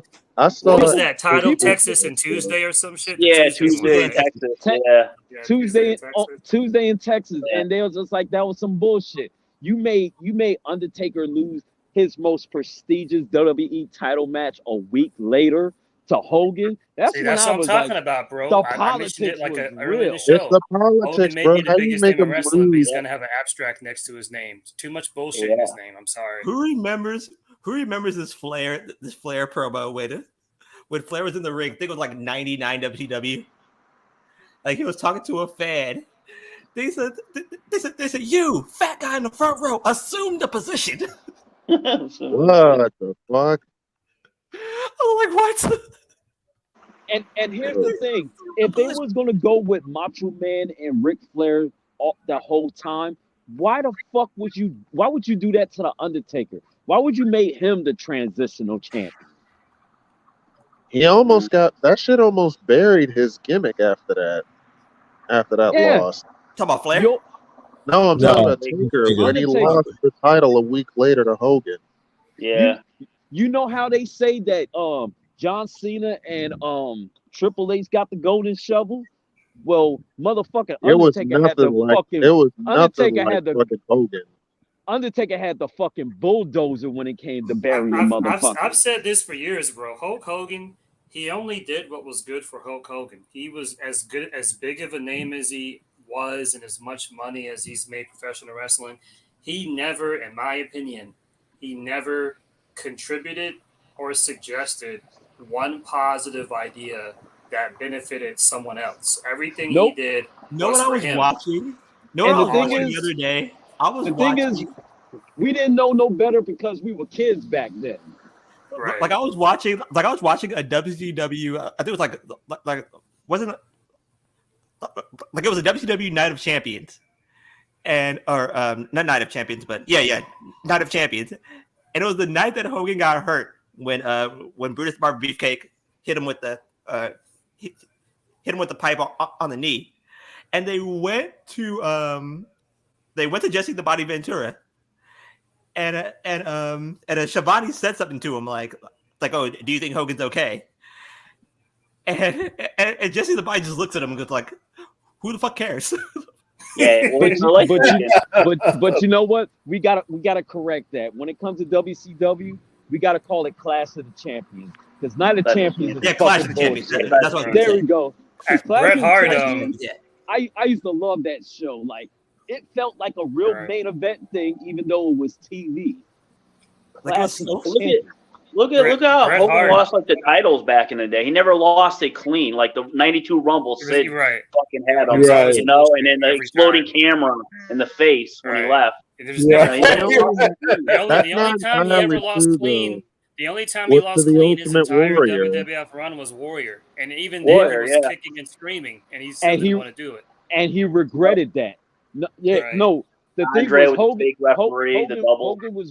Hogan was ready to go to Hollywood, but Ultimate Warrior talk about I'm gassed. Can we cut the match short? And Hogan's like, nah, brother, you're gonna finish this match. This is WrestleMania. Hogan was the master of the fuck finish. Bret Hart, he did an interview recently, and he had spread some light on something I never considered. That whole WrestleMania 9 bullshit where he dropped it to Yoko, and then Yoko dropped it to Hogan. You know, Bret said not only did that make him look bad, that made Yoko look bad, which I agree with because they were trying to build Yoko as the next heel. But the thing that Bret said that I never thought about. Like a monster then. So yeah, right, I agree. But the thing that Bret said that I never thought about is Bret said that he believed, and he has no proof, you know, he has nothing to further elevate it. But Bret, he believed that what happened was he thinks that Hulk went to Vince and basically threatened to walk to WCW to pressure him to put the belt back on Hogan. But even though he was going to WCW. Anyway. Right. He ended up going to WCW like the next year anyway. And I'm just like, there's probably truth to that. That's probably true. Because after he won and beat Yoko, if you check there's like I think it's called like Cage Side Seats. He went there months later. Right. He's right. He still left anyway. Didn't like Hogan promise Bret a match at like SummerSlam or something, but he fucked him and over. Then Bret walked backstage and slapped the shit out of him at SummerSlam. Yeah, it never happened. I'm telling you, man, he never. You can look at Hogan's entire career. He never once. The one thing he did do was he did look out for his friends in real life. He made sure Mean Gene had a job. He made sure Barbara Beefcake had a job. So he did make sure the people he knew had jobs. He still made sure the Nasty Boys had a job in it. Right. So he made sure the boys were paid. He made sure the boys were paid, but like, creatively, he never helped anybody else get over. He never, even guys I don't like Cena. Like I can pinpoint different times where Cena was like, "Okay, I'm gonna lay down and put this guy over." Like Hogan never did that. Never. Ever. It was funny how Bobby Heenan and Hogan were friends. This is when you knew. This is when you knew Hogan was a douchebag. He never let Paul Orndorff become WWF champion when he was red hot. Yeah, people sleep on Paul Orndorff. Orndorff was great heel. The one person that Hogan will always say I helped out was Booker T. Oh God. Oh, here we go. Yeah. Don't even get me started with that shit. He was at the wedding too, I don't believe his Booker T story. If he had a gun pointed at my head, I still call bullshit on the Booker T story. No, but the funniest Hogan story was when he said that he discovered Kevin Owens. When Kevin Owens had a decade in the Indies before Hogan even discovered his ass. Then he said that he discovered Brock. I was like, what the fuck? Wasn't it JR who discovered Brock? Shit.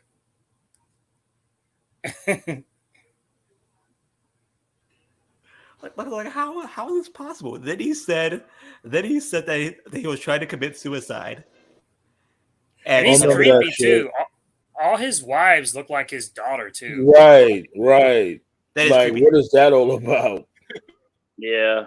I heard that Brooke didn't even show up to the last one that he had.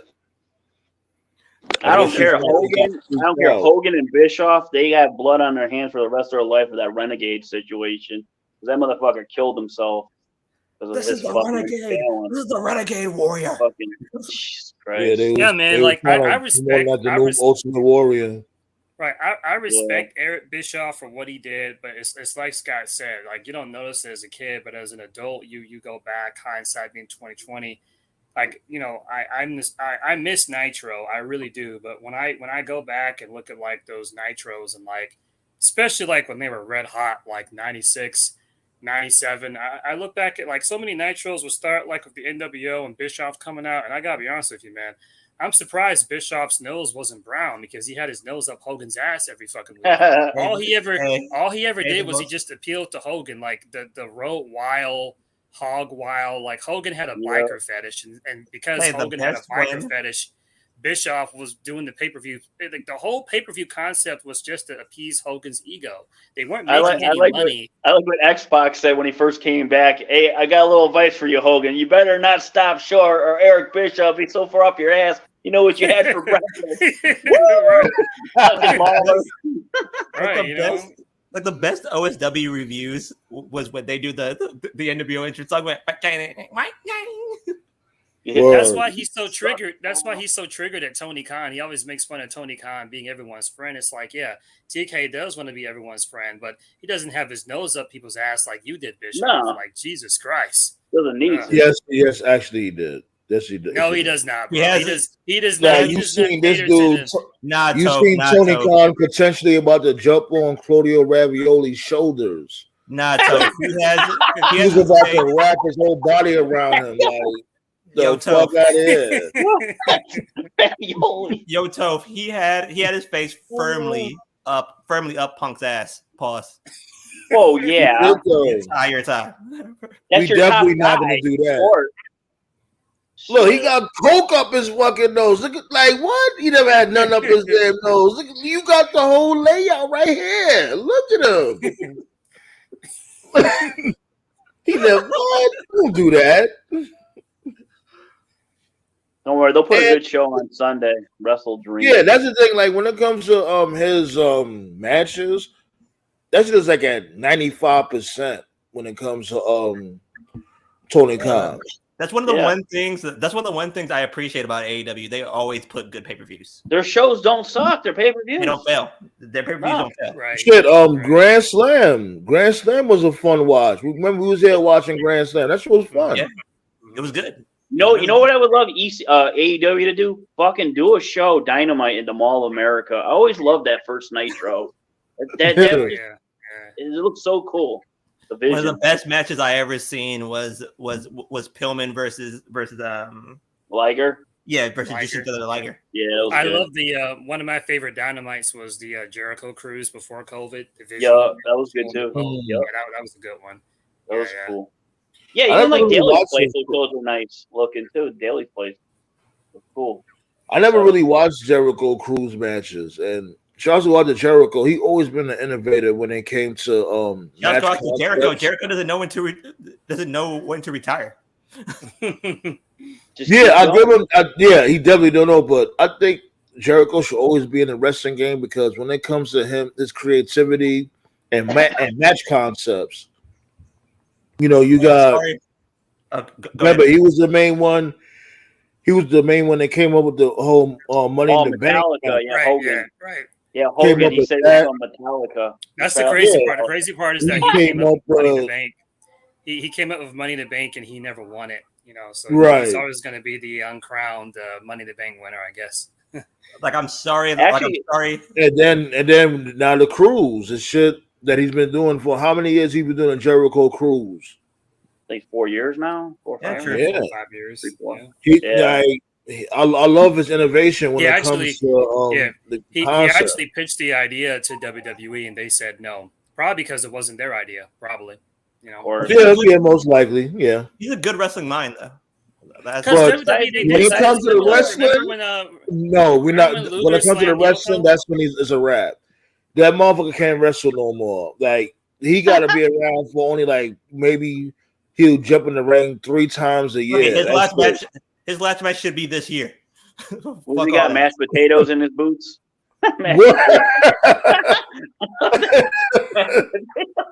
Dude got his belly in his pockets. Like, take your belly out your pockets. Who's going to be probably one of the best or one of the better heels when he comes back. Jack Perry is going to be a super heel. Assuming he doesn't get shot. Yeah, I agree. When he comes back. Don't put him anywhere near Chicago because he's going to die. Man, also real shit. I don't feel bad for him. Like you've been told by multiple people, your bosses might I add, don't do the spot. not only you did the spot, you know what I mean, you was talking shit. Now, yeah, when it comes to the casuals, when he said, "Oh, real glass, Crimea River," you know, casuals may not know really know what's going on, but nowadays there's more social media fans than casual fans. So most of us know exactly what the fuck he was talking about. Now hold up. I wanna piggyback off that because I talked about that too when it happened. When I watched that live, okay, when Jack Perry said that, watching live, my first thought was that was him taking a shot at the dirt sheets, not Punk in particular. That was my thought. But he should know Punk is like Bret Hart. Podcasters thought the same, but Punk saw that and he took that as a personal insult against him, which shows you what a sociopath Punk is. But so, Toph, you should know Punk's like Bret Hart. He doesn't forget shit. Clearly. So Jack Perry, like the whole situation, like I'm the Sandman, like it's funny too, because towards the end, I'm speaking past tense as if like we're never going to see this fucking dude again. It's funny because towards the end, before this shit happened, I actually thought he was finally kind of coming into character as a heel because I never liked Jack Perry or Jungle Boy, whatever. And it's just like just when I was finally starting to kind of like come around to him, he does this shit, and like to this day, I'm just kind of like, yeah, it was fucking stupid. I agree with saying, man, it's a bump you shouldn't take. So I agree the bump was dumb. But at the same time, so many times here in the roundtable, we talk about all these wrestlers and these different companies who are just content and complacent sitting in catering, you know, and so many of these wrestlers were, if word is to be believed, were afraid of Punk and were afraid to stand up to him. And so Jack Perry being like, fuck you, I'm going to do what I want. It's just like, you know what? That's stupid, but I can appreciate the fact that like he stood his ground on something, but I still can't. I can't believe of all the people that made Punk snap, it was Jack Perry. Like that's like a fucking trivia question. You know what? You gotta. I like how you just laid that out. You know what I'm saying? When it comes to the particular circumstances, my main thing also with the whole Jack Perry spot is. He wasn't the one that was going through the damn glass. Was he the one that went through the glass, or was it Hook? No, like it was him that went through the glass. Yeah, it was Jack Perry. Yeah. Okay. Just wanted to make sure. Whoever introduces it has to go through it. But, he didn't learn from Goldberg. Going back to what Toph said, died. Yeah. So what name? Remember when Goldberg almost fucking died with the limo? He almost when he backhanded the limo glass. Yeah. Fucking crazy. He severed the artery. Yeah, could have died. But we all know Goldberg's crazy. But anyways, well, going back to what Toph said, yeah, when what made this dude Punk just finally spaz the fuck out, it was more than the whole this dude here. Whoa! It was more than that motherfucker. When the Elite re-signed, he was done. I think Punk was done. That was hey, that was the beginning of the end. Don't be talking about my boy Jungle Boy. All right, man. Leave Boy. Jungle Boy alone. What I think Tony Khan should do, fuck it, ride that wave. Like let him really be that heel. Now you got a top heel potentially. If booked right, he can definitely be a heel. Like if I was Tony Khan and I might be called harsh for this, but I would have fired them both. Since he didn't fire both of them, that's what I was saying. Get this dude. I'll keep forgetting this Jungle Bum. Jungle Bum Jack Perry. Get him and really try to make money over this whole shit. And I'll say this too, and you know, I still respect Punk, but I think a part of him was also a little butthurt for two reasons. Because number one, there was a group of people that legit wanted nothing to do with him, and they really had just moved on. You know, on BTE, they weren't mentioning him, no subtle jabs or anything. Like the Bucks, Kenny, Hangman, they moved on, and Punk was the one that was still like making jabs on Collision. Come on, you're not gonna do that. No. When he came back the second time, you know why you can't do that? Hold on, you know why we can't do that? Back the second time, no, hold on, because. They started throwing shots first when this dude Punk was on the sideline, and they just BTE every week. They did not mention. They was doing it. They was doing got it. fired. I stopped watching BET. We all stopped watching BET. Yeah, we all did. Yeah, we definitely did. But I was gonna say this, right? Hold on, Scott. I got you. What I was gonna say this, right? Like they were throwing shots at Punk from Jump Street. You know what I mean? When he first got suspended, they was doing this shit. Like remember when he first came back and he had that triple tag team match? They were in Chicago. They were in Chicago. What do you mean they had to? Oh, so they did that, but Punk didn't throw no shots. And nah, come on. Fucking production truck. They covered his face on the truck. They fucking put cardboard boxes on the truck. Right, like they were throwing mad shots at Punk, but when Punk started throwing shots, oh no, you can't do that. We stopped throwing shots towards you. Came back when he came back the second time. From that point on, they didn't say anything. Yeah, they really did not. They did. Oh my god! After he got fired, they did. The first episode, fucking Kenny Omega was drinking Pepsi. He said, "What the hell is this crap?" Like, where you go? And even he always threw shots. Even MJF threw shots to CM Punk. No, let's not go. Go ahead, Scott. But even MJF threw shots at CM Punk with the jar of pickles. Yeah, Hangman Page did one last Wednesday too. He was talking about the dark cloud hanging above him. He was talking about Punk. So there you go. Just Wednesday. I think Punk is the only, and Punk getting fired is the reason why Jay Cargill jumped ship. If Punk didn't get fired, Jay would have stayed. That's a reach. Ooh. Yo, I know. Punk was a fan of Jade Cargill. Yeah, I mean, Cody was part of it too. I think. I think that's Cody too. Yeah. But Scott brings up an interesting point.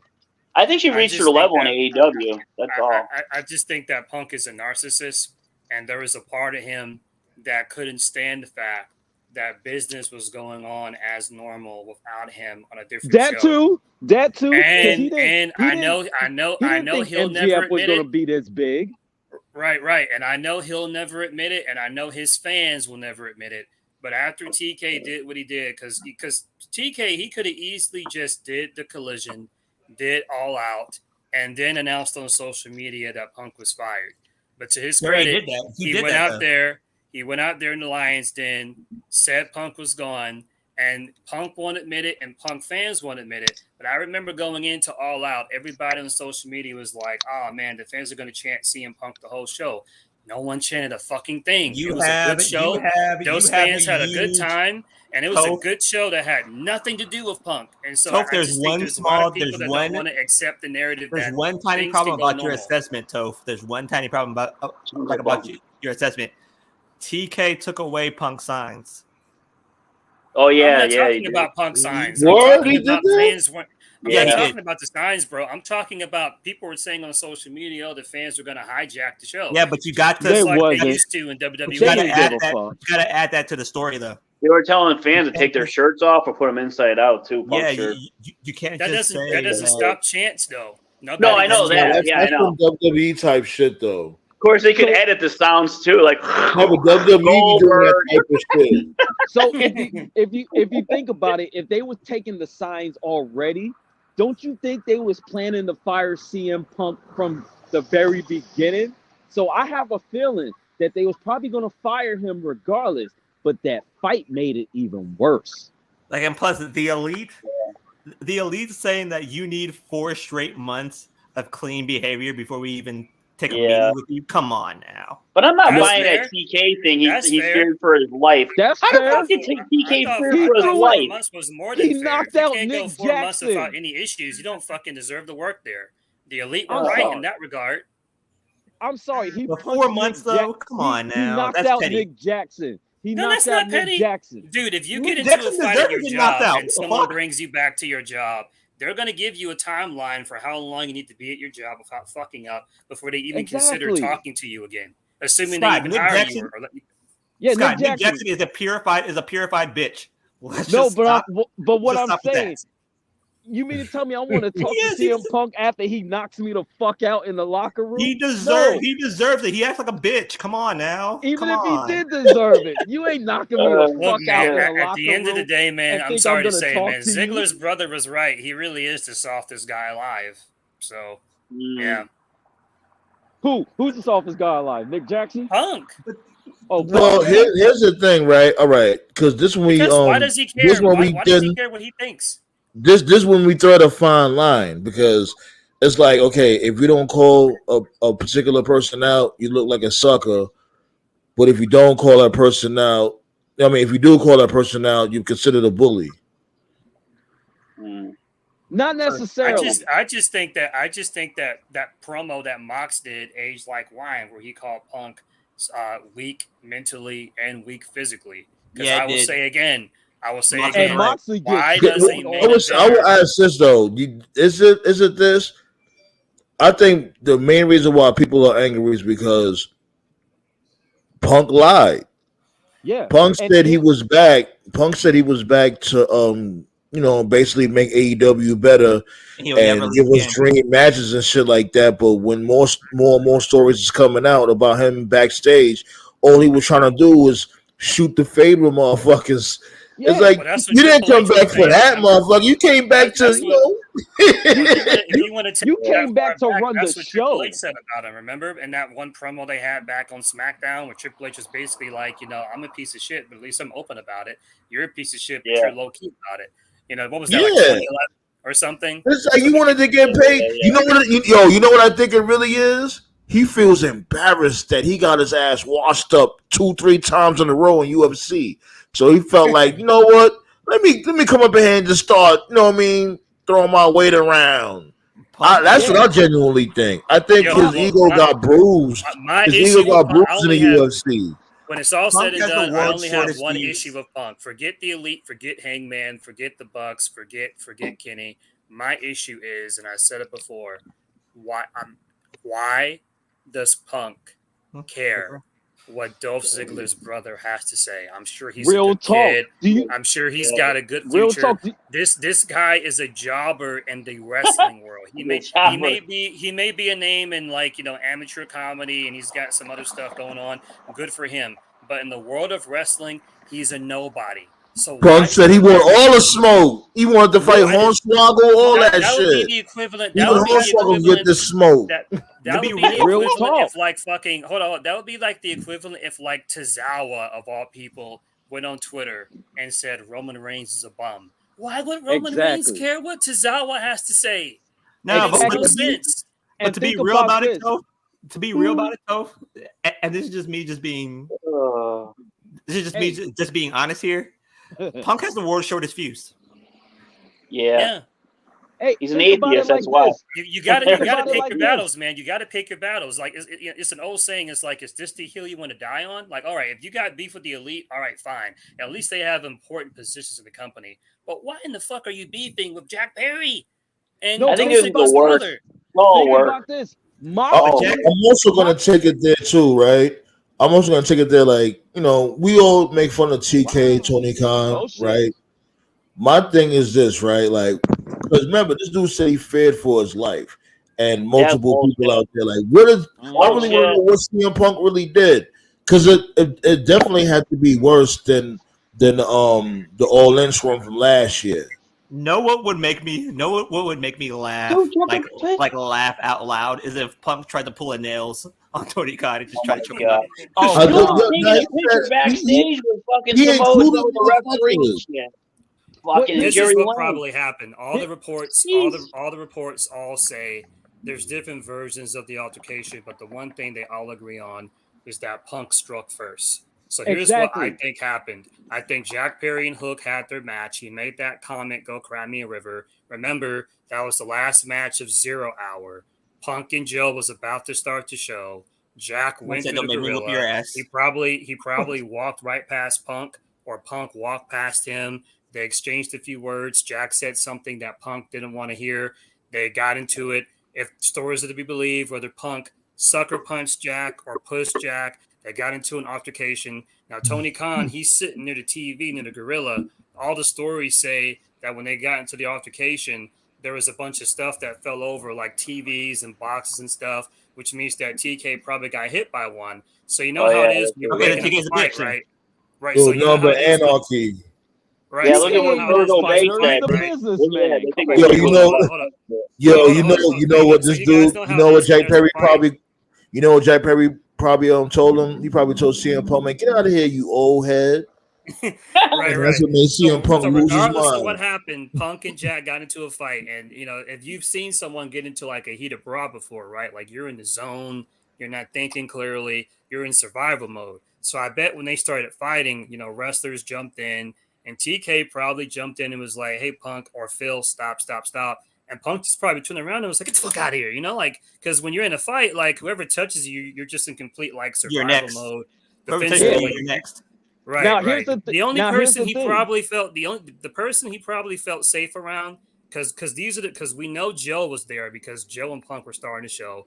We know Kenny, Ibushi, Hangman, Jay White, Juice, Takeshita, Don Callis, the Bucks, FTR, all those names I just said were all present. So the only person there or people there that Punk probably felt had his back was probably Joe, FTR, whatever. Yep. If you look at the match again, when Punk first came out, right, he has like a little scar over his left eye, which means that it had to have been quite an altercation for him to have. It's not like a noticeable scar, but if you go back and watch All In, look beneath his left eye, you can see like a little dent underneath his eye.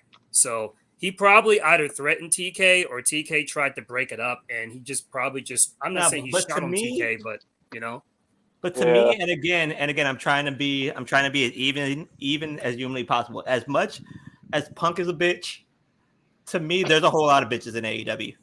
I get that, but you know what? Real. Here's the thing: the reason why people don't do that in WWE, you look at Tony Khan and then you look at Vince McMahon. Vince McMahon actually goes to the gym and work out, so there's some stories that he really got into fist fight with wrestlers. Like at one time, he used to fuck with Kofi Kingston all the time.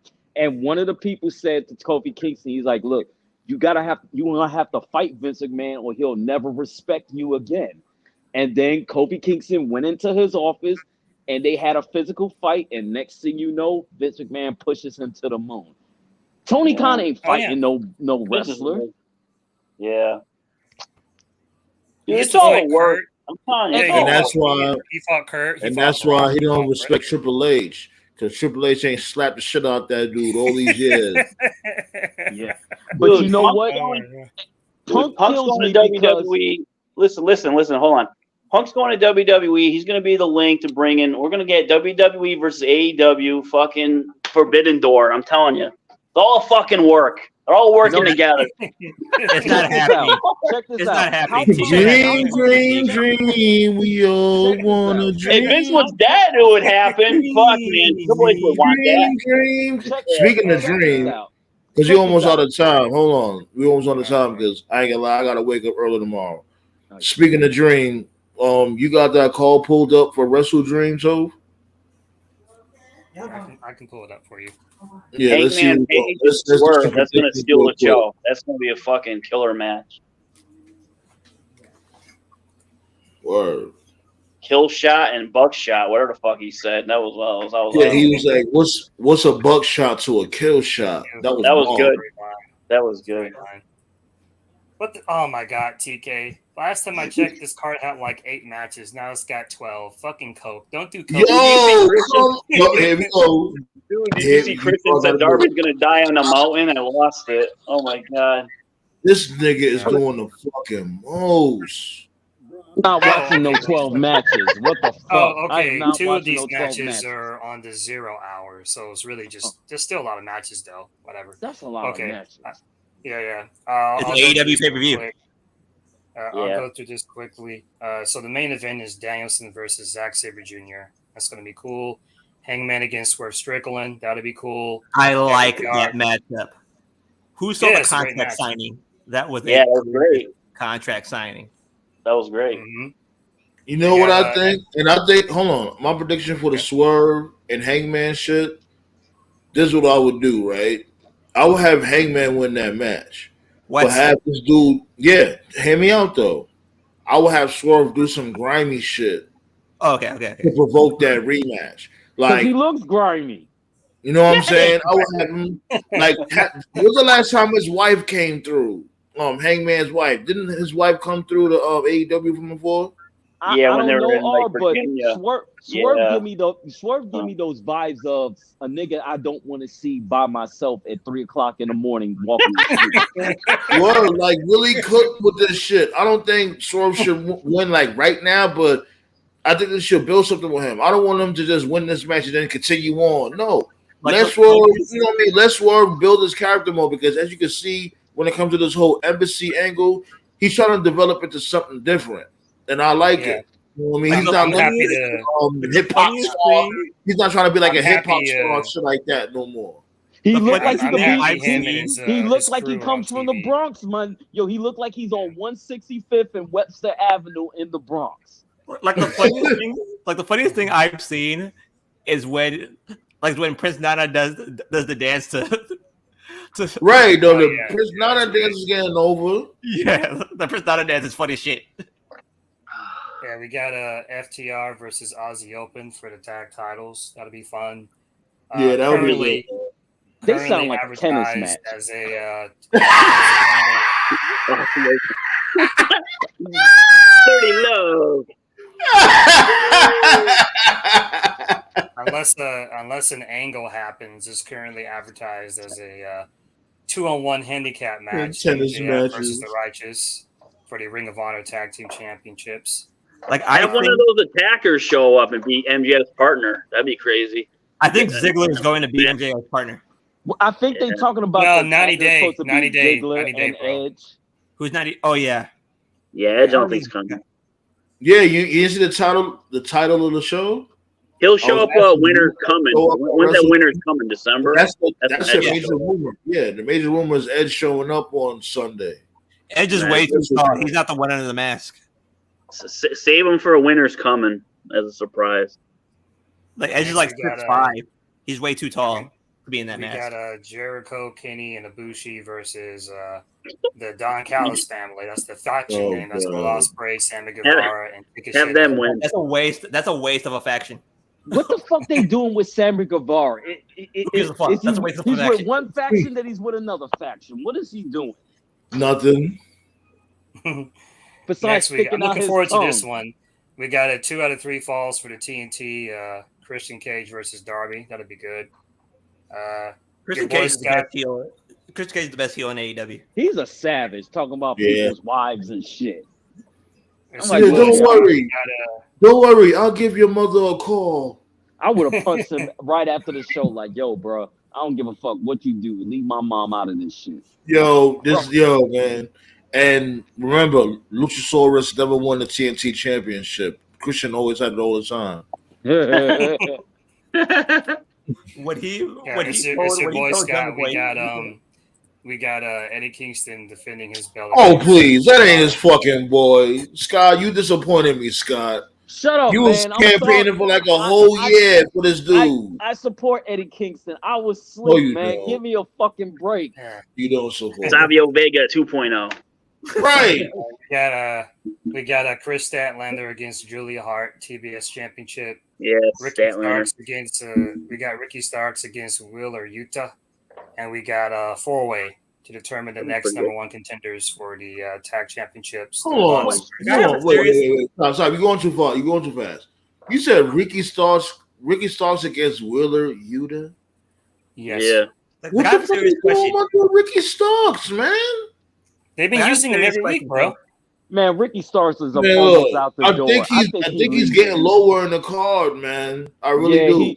Bro, he's he about to just get had out the 2 door. banger matches of Brian Danielson. He's on Yeah, TV but every week. but he's not getting. Yo, close. Toph, I got a serious question. though, for I real. think he's walking out. Yeah. Man, look, my main thing is that I think they should have fucking pulled the trigger on this dude against Punk. He should have beat Punk for the real Well, they championship. didn't for obvious reasons. That's Punk's fault. I'm not going to blame TK for that. Punk fucked that up. No, Yo, I'm not blaming TK for. I'm just talking about when it comes to the I whole. agree with you. the I whole agree with thing. you. I'm just saying that's It's Punk's like fault. because they did this shit from before. With this dude. With this dude, he was on the way to winning the other championship, and on Dynamite, because like Dynamite got their championship, and it's like these dudes got their own championship, and that's the main reason why I was really upset at Punk, because creatively I thought it was fucking stupid, but what the whole point of it was, the whole real world title bullshit was clearly going to lead to a title unification match versus MJF. And so because of that, because Punk was proclaiming himself to be the real world champion, and because he was going to face MJF, Punk couldn't lose. But in order for him to have a claim as a world champion, he had to beat some people. Some people had to be fed to him. But Punk fucked that up because he kept getting in trouble, and that's whatever, beating a dead horse at this point. And that's what makes him look even more selfish. Because it's like, okay, this is the plan you're supposed to go on. This is a plan you're supposed to go on, but you backstage trying to shoot the fade with motherfuckers. Think about this. Everything that Punk made fun of about John Cena, calling him the New York Yankees, he ended up acting like that. Well, he already did that when he went to UFC. Because remember, when he went to UFC, he didn't go through any preliminary shit. He went straight to the main card. That was such a major mistake by. Punk did the one thing that he complained about in WWE, because he kept talking about Rock and Brock and all these people just coming in, getting. That's what he did. So he already did that back then. That's like the one thing that I like about Dana White. Dana White literally doesn't give a fuck. Here's the thing: if you lose 3 matches, they'll kick you out of UFC. Pretty much. Really? I didn't know. Pretty much, yeah. It's especially how you lose too. You gotta remember, CM Punk barely put up a fight. Yeah. He looks like any Michael Jackson. Come on. Any of his matches, I have a friend who's like super into MMA. He said that Punk should have been like in Bellator, and that UFC was like too high for him or something. Exactly. Yeah. Exactly. He was just there for the bag. The only 2 people who actually survived in UFC would have been Dave Bautista and Bobby Lashley. No. Bobby Lashley was good. Yeah, Lashley was in Strikeforce. Bellator too. He was in Bellator. He was in Bellator, yeah. Is still around? Even Jake Hagan. Jake Hagan fucking sucks. Hey, Sam, I know you're short on time, but do you want to look at this No Mercy card? It's much shorter. Okay, go ahead. Well, what was the main event? The main event is Danielson and Zack Sabre Jr. That's the main event. Oh yeah. I like that matchup. I ain't gonna lie. I think that match should have got hyped up more, but it would be a good match nonetheless. All right, so I'm just going to go through these NXT matches. I'm not familiar with everybody, so I apologize for botching names. No fault. Something called British Rounds Heritage Cup. Noam Dar. Yeah, that's the old. Noam Dar. Real quick though. Yeah. That's that old school British style that okay. Like British wrestling used to be dealt in rounds. Not like a straight up match. Okay. This goes to what Sam meant. This is how you know NXT is dead. It's NXT. Noam Dar versus Butch. Why is he Butch in NXT? Everyone knows he's. I told you. Pete, I already told you how the main roster did NXT. They didn't pass NXT around like a Lucy. All right, so Becky Lynch is having a rematch of Tiffany Stratton. It's an Extreme Rules match. Tiffany's going to win the title back, probably because of Jade. We got Braun Breaker versus Baron Corbin. They're feuding for some reason. Okay. We got Dirty Dom, that's what they're calling him now, versus Trick Williams for the North American Championship. Dragon Lee special guest ref. If Trick doesn't win, I'm ranting on Monday or Tuesday. And we got a Fatal 4-Way for the Tag Team Championship. The Family versus OTM versus the Creed Brothers. Creed Brothers versus Humberto Carrillo and Angel Garza. They're still employed? I had no idea. Word, like what? No, like I thought they were fired. I swear to God, me too. Like, I really forgot about those dudes. They're doing a good storyline with them. Like they're bringing up their grand. Why are they in the LWO? Those guys are good, especially the Garza dude. Yeah, both of them are Humberto and Hector Garza. Yeah, they both. They're related.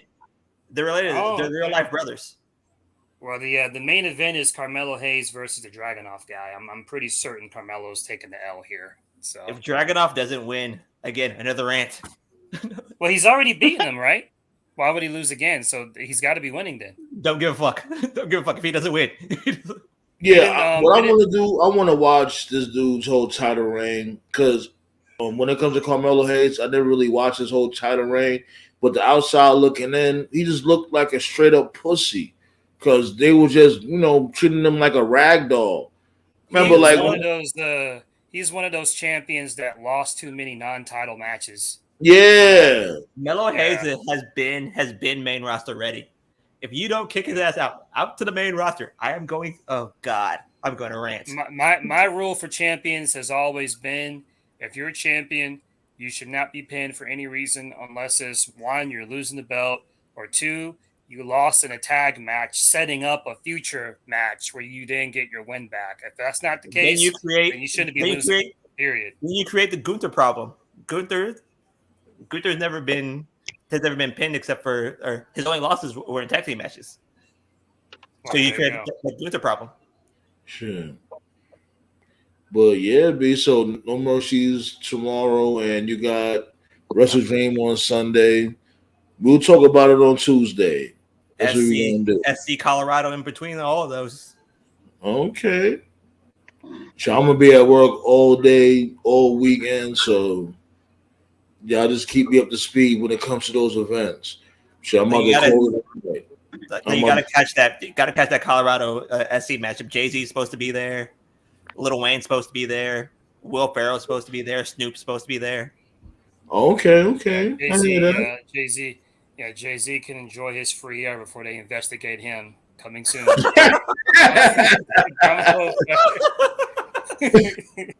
And on that note, let's get up out of here, B. Let y'all go about your business. Enjoy your weekend. All righty. See y'all coming this Tuesday. You already know the vibe. Yeah.